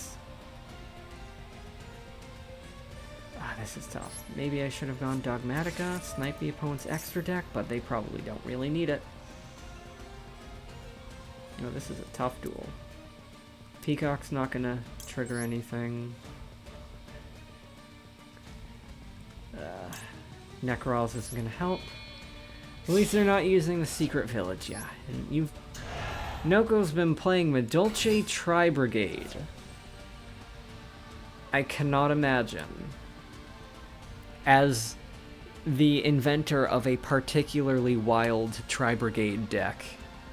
I don't know if you've seen my Sapphire Surprise deck guide. Whew. I gotta get back into Sapphire Surprise. That was my best performing video. But I kind of pivoted to Crystal Beasts in general.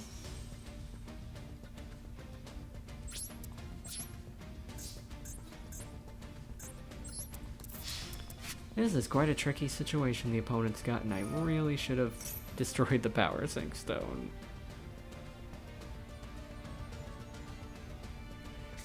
I feel like if I put Albazoa in play, the opponent is probably going up to Dark Magic Circle on their next turn. They'll Link Summon and then revive the Dark Magician. That won't be good for me, but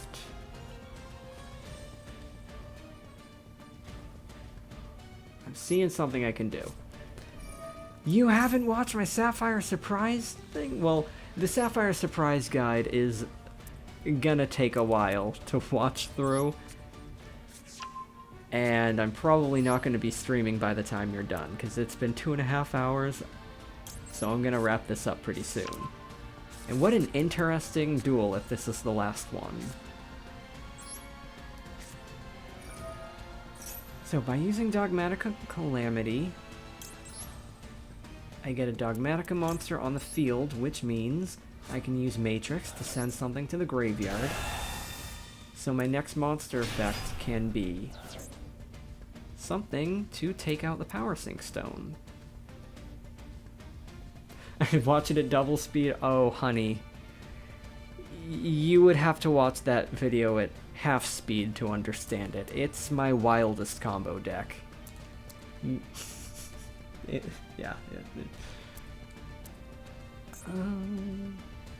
Okay, opponent is thinking. So I'm going to send Cloud Beast off the Matrix. That will be my second monster. Oh no. We got flipped. Now I don't have my face-up ritual monster. I can't use the Matrix. Oh man, this stinks. This is a really good Dark Magician player. I also really want a Dark Magician deck, but, you know, it's made to be expensive. Although I guess with the new Rarity Collection reprints, it actually is... Oh! Palladium Oracle Mahad is in this. I guess it's Palladium Oracle Mana, the one based on Dark Magician Girl. That's the one with the Takahashi art that they are not putting in here, I think. Or am I thinking of something totally different? Well, what was I talking about? Oh, Dark Magician decks are probably affordable to build IRL after Rarity Collection. But I think that was just bait, because they've got a new Blue Eyes deck coming out. So at least the Blue Eyes prints in that set are bait. And please don't call me honey. It's just one of them say things. I'm just being flamboyant here. Okay, I'll call you Sugar. Don't watch that video at double speed, Sugar. It's not going to make any sense. I talk very fast in these things. If anyone does watch my videos at double speed, like, and you understand it, congratulations, but, like, I am a student of old school YouTube where we try to talk as fast as possible. We didn't have watching at double speed back then. So we just did the double speed ourselves by learning how to talk quickly. The opponent remembers my monster's 4,000 defense, so I'm just gonna flip it back up. They did not search for their Dark Magic Circle. I guess they're going for it now. This forbidden card is here in Master Duel. That's gonna be their second monster effect.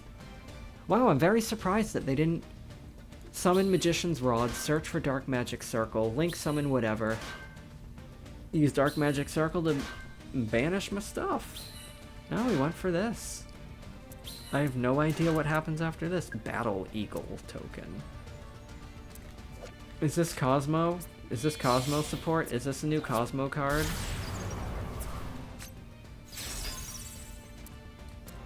IP Masquerena is what you choose. Another way to run out the Power Sync Stone, huh? This person is very good at what they do. And I hate this Buster combo that locks the opponent out of monster effects. Don't tell me they're gonna go for that. Oh, not even Masquerena stuff on my turn. Oh. Is this what you were hoping they wouldn't go for? But it's negated. Did they not realize their Power Stone continuously negates? Is the Power Stone player not actually as much of a genius as I thought? Because this would have been an amazing play. If you could, like, get this into play first, then use the Power Stone, it could keep its attack boost and stay unaffected. Well, I think I can get through what the opponent's got here. Did you know they were going for the Arrival? Well, the first thing I want to do... Well, oh! I don't have my ritual spells. I have not enough spirit levels to play Bird Call. So let's try Matrix. But I didn't craft another Entis because I'm being a cheapskate. So I won't be able to destroy. I could just take a draw. I don't think any one draw is going to get me through this. Cloud Beast will just bounce something, but that's not going to go anywhere for me. Searching off of Arclight's not going to do anything. I guess I might as well just see what we draw. What a weird duel this has been.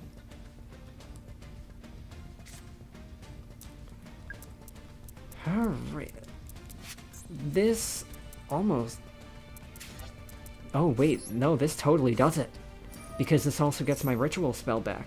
So I can get some level stars and the ritual spell I need. Who should I pick? Maybe Shade Baroness. And I get my ritual spell back, so now I can go for the Baroness. And I can get rid of the opponent's back row. And summon Amano Iwato.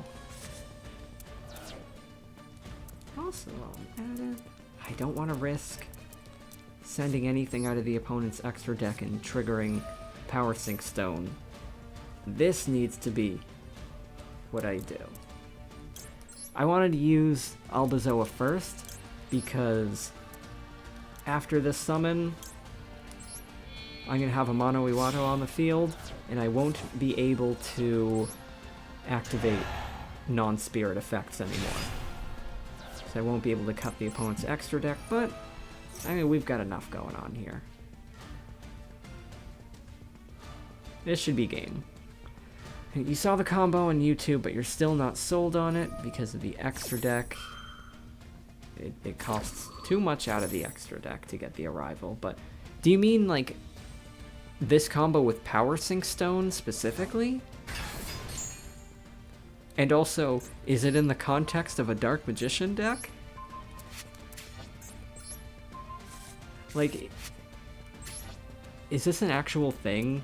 Dark Magician decks with Power Sync Stone? Whew.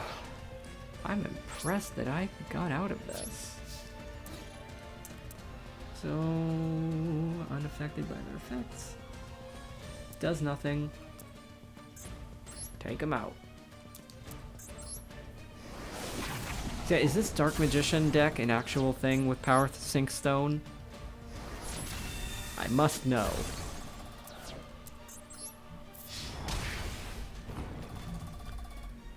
Whew, what a duel. What do we got for life points? 600! We're that close. Ah, well. Now the Baroness has to go home. Oh, the combo of Tomahawk into Arrival. So Tomahawk means 2 level 7 monsters equals instant Arrival Cyberse. With how many attributes? How many does this take?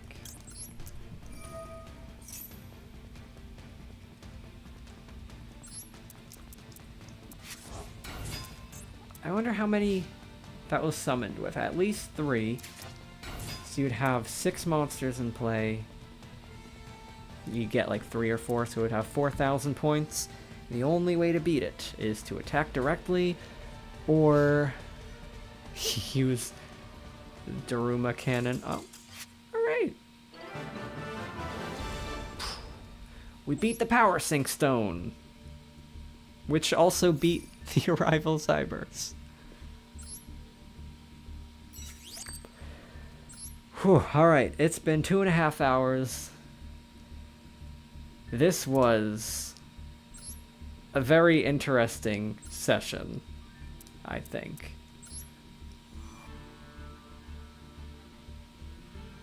This was a 60 card deck, too. We got that Power Sync Stone. I mean, how can you not build a 60 card Dark Magician deck? There are just so many cards. But what are they doing with this Red Eyes Black Meteor Dragon? Ah, it works with any vanilla. So this can send Dark Magician from the deck to the graveyard, and then it's level 7 for the Arrival Cyberse. Huh. Oh man. Oh, well, in the TCG, this could search for Red Eyes Fusion and get you Dragoon, but it wouldn't be able to do the Tomahawk combo. Alright, well, this, I think I dueled today much better than I have in the Crystal Beast streams and the Sapphire Surprise streams, probably because this deck is not nearly as long-winded in its combos. And yeah, the more complex the deck in the situation are, it becomes exponentially more difficult to chat with you guys and narrate for the stream while also trying to duel and win. Trying to remember where I'm at in combos. So this deck with its shorter combos is so much easier for me to play on stream. I mean, if you guys have watched my Crystal Beast streams, I regularly complain it's like torture having to play through these cards on Master Duel, because it takes so long. Like, for example, World Sea Dragon Zealantis, when it banishes everything, Master Duel makes you individually select each monster, each zone, each position. It takes so long to resolve. And also, in that deck, I have to have my zones on, because it's specific about where cards are in the zones, with using Crosheep and Valence World, and selecting the zones makes things take even longer in Master Duel. I didn't have to choose my zones today, which was such a relief. So, you ask, am I going to be a Shino Bird main after this? Well, maybe. Maybe on Master Duel. But the deck that and also because somehow this has gotten far better results. I thought I was going to lose every duel on this stream. I was fully prepared to just say, well, I had fun. Doesn't matter if I lost every time as long as I had fun. But I won almost every duel. Look at this. Look at this. This is not what you do with a Spirit Ritual deck. Look at all these friggin' wins. Why is this doing better than my Crystal Beasts? Is this, like, unironically a good deck? And this might be unironically a good deck. And I was not emotionally prepared for that. Oh, golly gee. Well, and also, like, I have to play Crystal Beasts. It's where my heart is. I'm too gay not to use Crystal Beasts as my main deck, but in Master Duel, especially considering how quickly these Shinobird games go by, there's gonna be more Shinobird in the future. Noko says, was I on drugs when I came up with Sapphire Surprise? You know, a lot of friends' parents who have met me, like in high school and such, they wondered if I was on drugs. I'm actually not on any of them. I drink water. Sometimes I drink skim milk. If I'm feeling really spicy, I sometimes have had apple juice. So, no, this is actually just how I am. Guys, is Shinobird actually good? This wasn't supposed to be good. I wasn't supposed to win any duels today, and I won all of them except 2. Master Duel buff. What is the Master Duel buff? We got Max C in this format.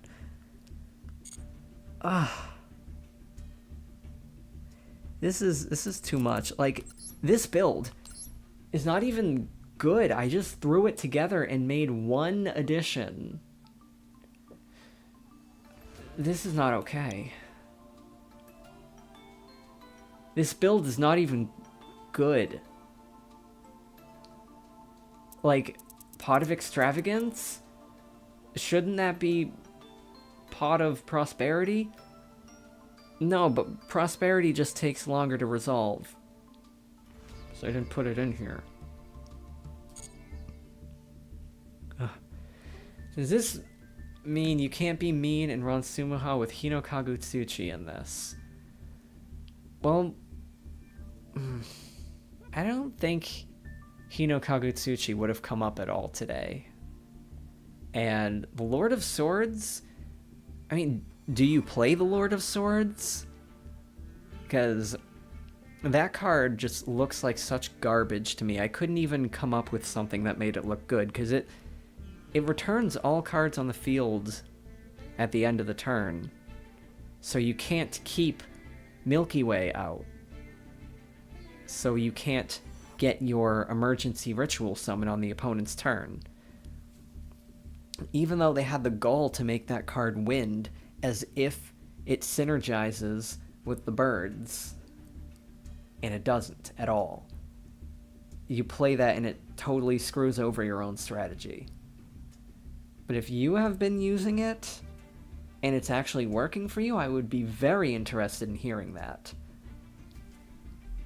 I think I am done with the duels today because it's been a very long stream.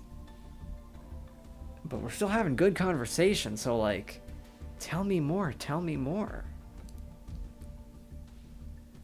I want to know more about weird things you're running. And yes, I drink skim milk. It has the protein that I need. I'm a growing boy. And it's water that's lying about being milk. I don't like the full fat milk. It just doesn't taste good. Even though I could probably use more fat in my diet. I need a lot of carbs too. You greatly enjoy shuffling the opponent's stuff. You can see the helplessness from across the screen. So it's actually working for you? Because, like, I'm pretty sure that card is trash. Like, how do you cope with it getting rid of your own trap?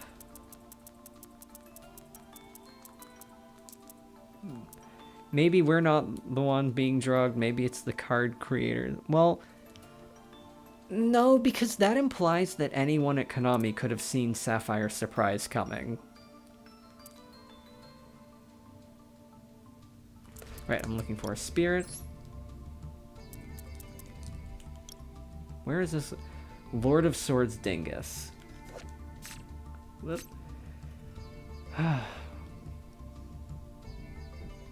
Shuffle all cards from the field, graveyard, and that are banished. Because apparently we can't just say banishment. We have to keep on pretending like it's not an actual zone. So you return it to your hand, and then hit everything. But, like, it doesn't even do anything until the end phase. What are the situations in which Tsumu Hakutsunagi, the Lord of Swords, is actually winning duels for you? Especially because you can't ritual summon on the opponent's turn if you play this, and you lose your field spell. And it's happening during the end phase of your turn, which means you're going into the opponent's turn with nothing in play. And it shuffles banished cards, which means you can't even have Shinobaron Shades popping back in the following turn. And it only triggers if normal summoned. Not that it can be cheated out with the ritual monsters anyway, because they can only summon low-level spirits. I gotta know what you're doing with this thing. Because I cannot come up with any scenario in which I would want this. And it's even got an effect to screw itself over. Any cards the opponent thinks they won't need, they get to turn into draws, making their following turn even stronger. Like, the only way this would help is like if your opponent puts all of their cards in play. But if your opponents put all their cards in play, you're already hitting them with the Barons.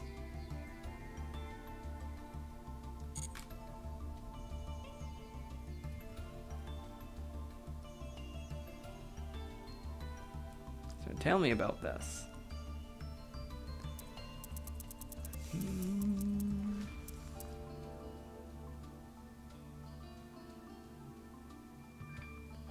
Okay, that's exactly right, but like, it's not optimal. This ain't optimal stuff. And also, neither is this guy. Or, I don't know. I wish Amaterasu was playable, but that's not well designed. And these Pendulum Spirits do absolutely nothing for anyone. Oh, my head hurts. I'm feeling lightheaded. If everything is in play or dropped due to HKT, finds play in shuffling the remainder. What is HKT? I don't know what HKT means.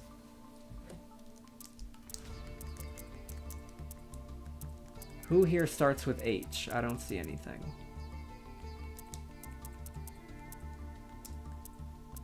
If everything is in play or dropped, Sumaha finds play in shuffling the remainder. Oh, Yadagarasu? No. Oh, Hinokagutsuchi. Oh, so you combine Lord of Swords with Hinokagutsuchi. Oh, this is genius. Oh, this is the most evil thing. Have you done that to someone before? Play both of these? The Pendulum Spirits are used in Valence? Really? I don't know what pure Valence does. I just put their field spells into gosh dang everything.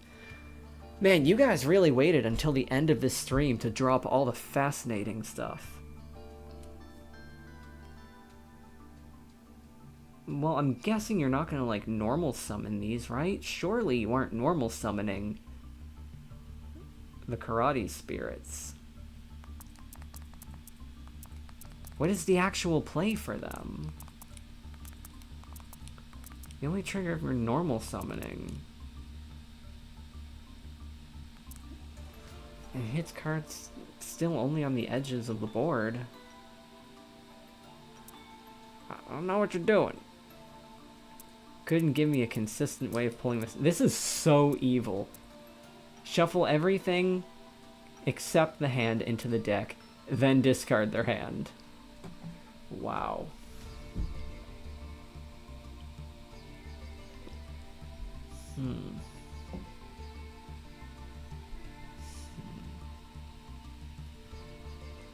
This is... Oh, I gotta think on this.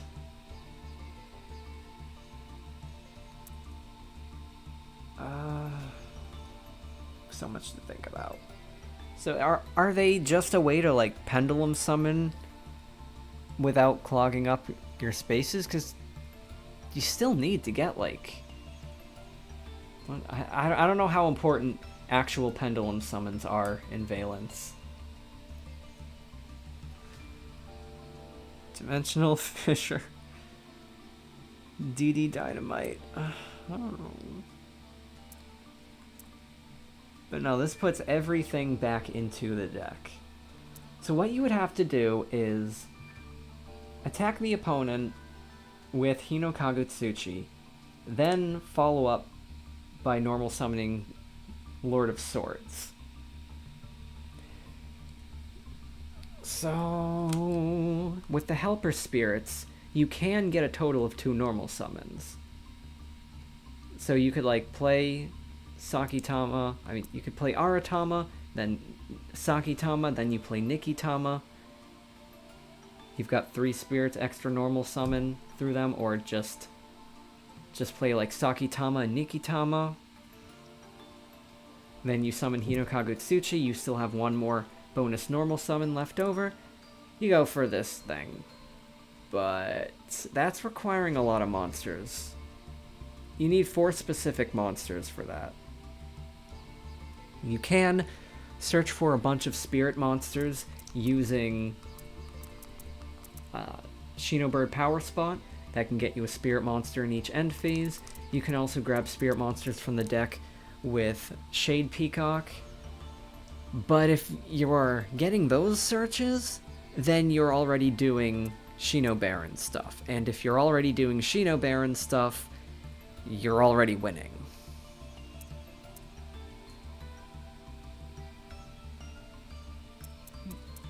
Unless there's, like, some other way to get spirit monsters.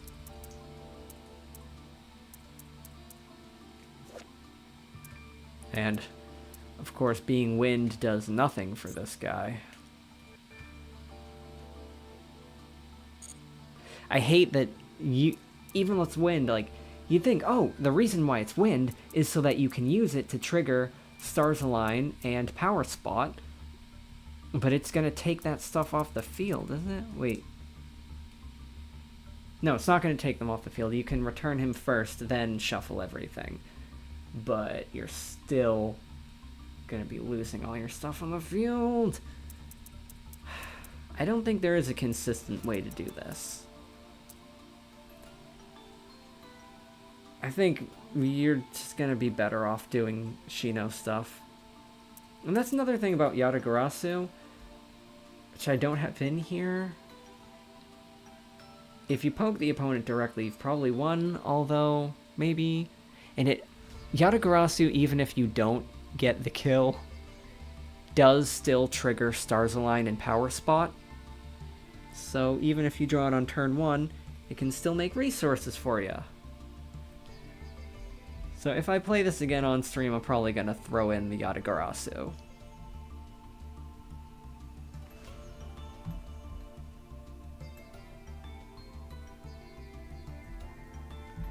Alright, have we talked through everything? We got some new spirit ideas. We got some crazy new ideas for Infernity and Metal Foes and Plunder and weird pendulum things. Wow, I've never had a stream chat be this productive before. This many weird ideas being thrown around. I love it. Let's keep this energy going.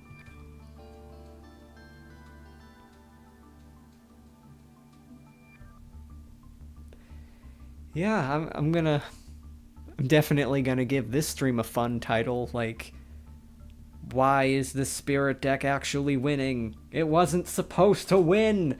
I was talking at the start of the stream about how it's not about winning or losing today, it's just about having fun.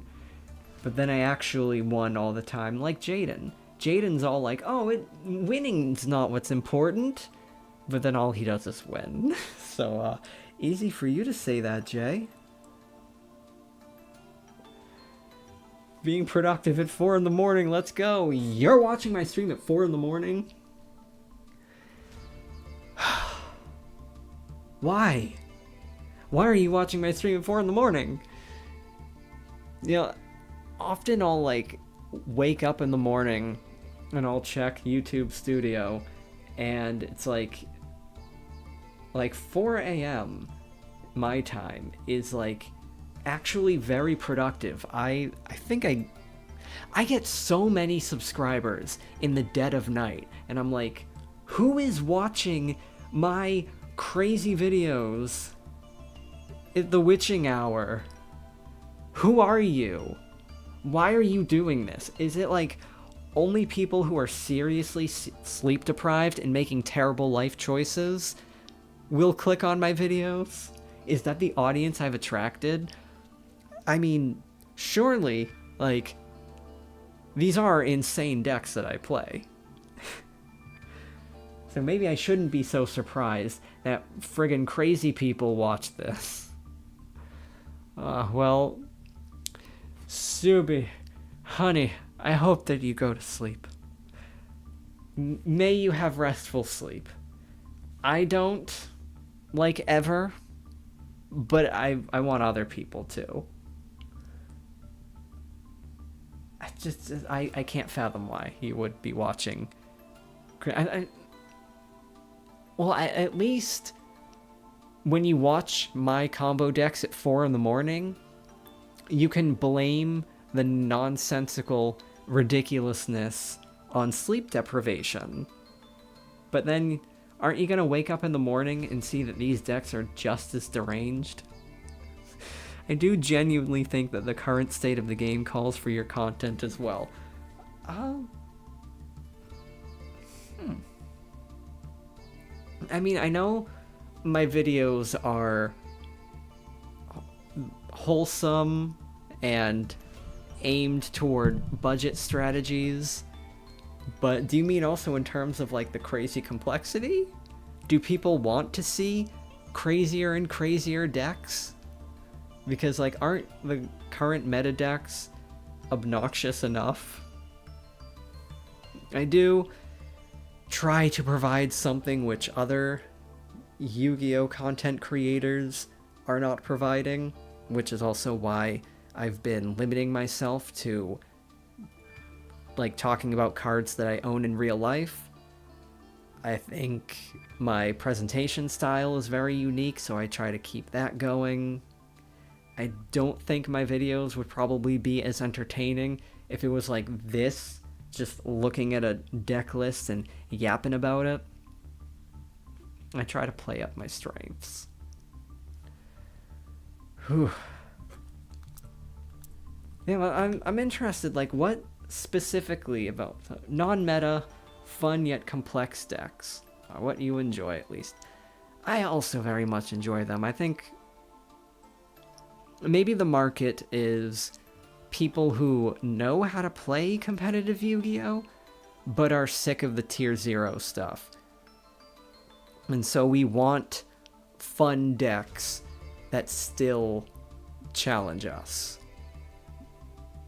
Like, a lot of the time, and like through most of Yu-Gi-Oh, I think, decks that are not... It's not that these decks aren't competitive, because clearly this deck competes. This deck, which is supposed to be bad, is still good. People want to see unique decks that aren't simple and boring.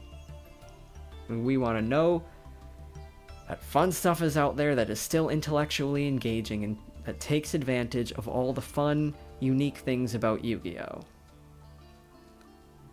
And you say, if you're as deep as seeing people using Elemental Hero in the Xyz event, then yes, crazy is good and healthy in Master Duel. People are using Elemental Heroes in the Xyz event? What are they doing with them? There are no fusions. Hello, pretty burb. Have you been here the whole time, or are you just tuning in? Because we're 3 hours into the stream. We're done dueling. We've just been having some great chats, learning crazy things about spirits. I'm putting Yatagarasu in here. I'm paying those crafting points. Ding. Oh, but now it's 55 cards. That's way too much. Can we take out the primal? Bye. He's also show up. Well, I am going to leave this stream up. It was a very interesting stream. We won something like 13 out of 15 duels, or it may have been 12 out of 14. I think it may have been 12 out of 14. This deck was not supposed to win, but oh boy did it win. So definitely watch back the stream. There were some weird duels, especially the last one, which was against this Dark Magician deck using Power Sync Stone to lock me down. Really interesting stuff. And I want to know what those elemental heroes are doing without fusions. Because I know when Jaden wins without fusions, he does it using Hero Blast and, like, Blade Edge. I don't think those are going to cut it in 2024, or whatever year it is.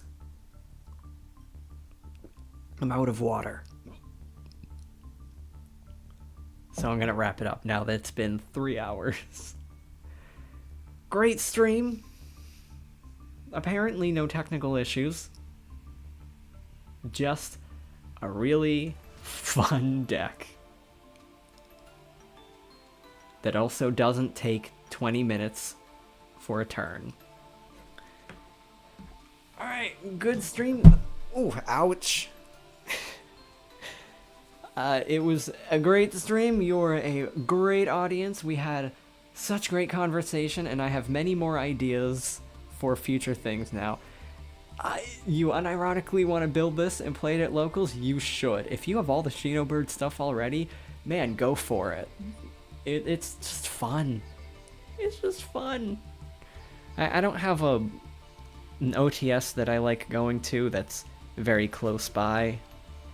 But if I did have one that I could regularly attend enough that I wouldn't mind playing silly stuff, I totally would have played this. Instead, if I show up, I'm bringing the Crystal Beasts. So yeah, play Spirits, everybody. I don't know how this deck was winning. It's not supposed to be a good deck.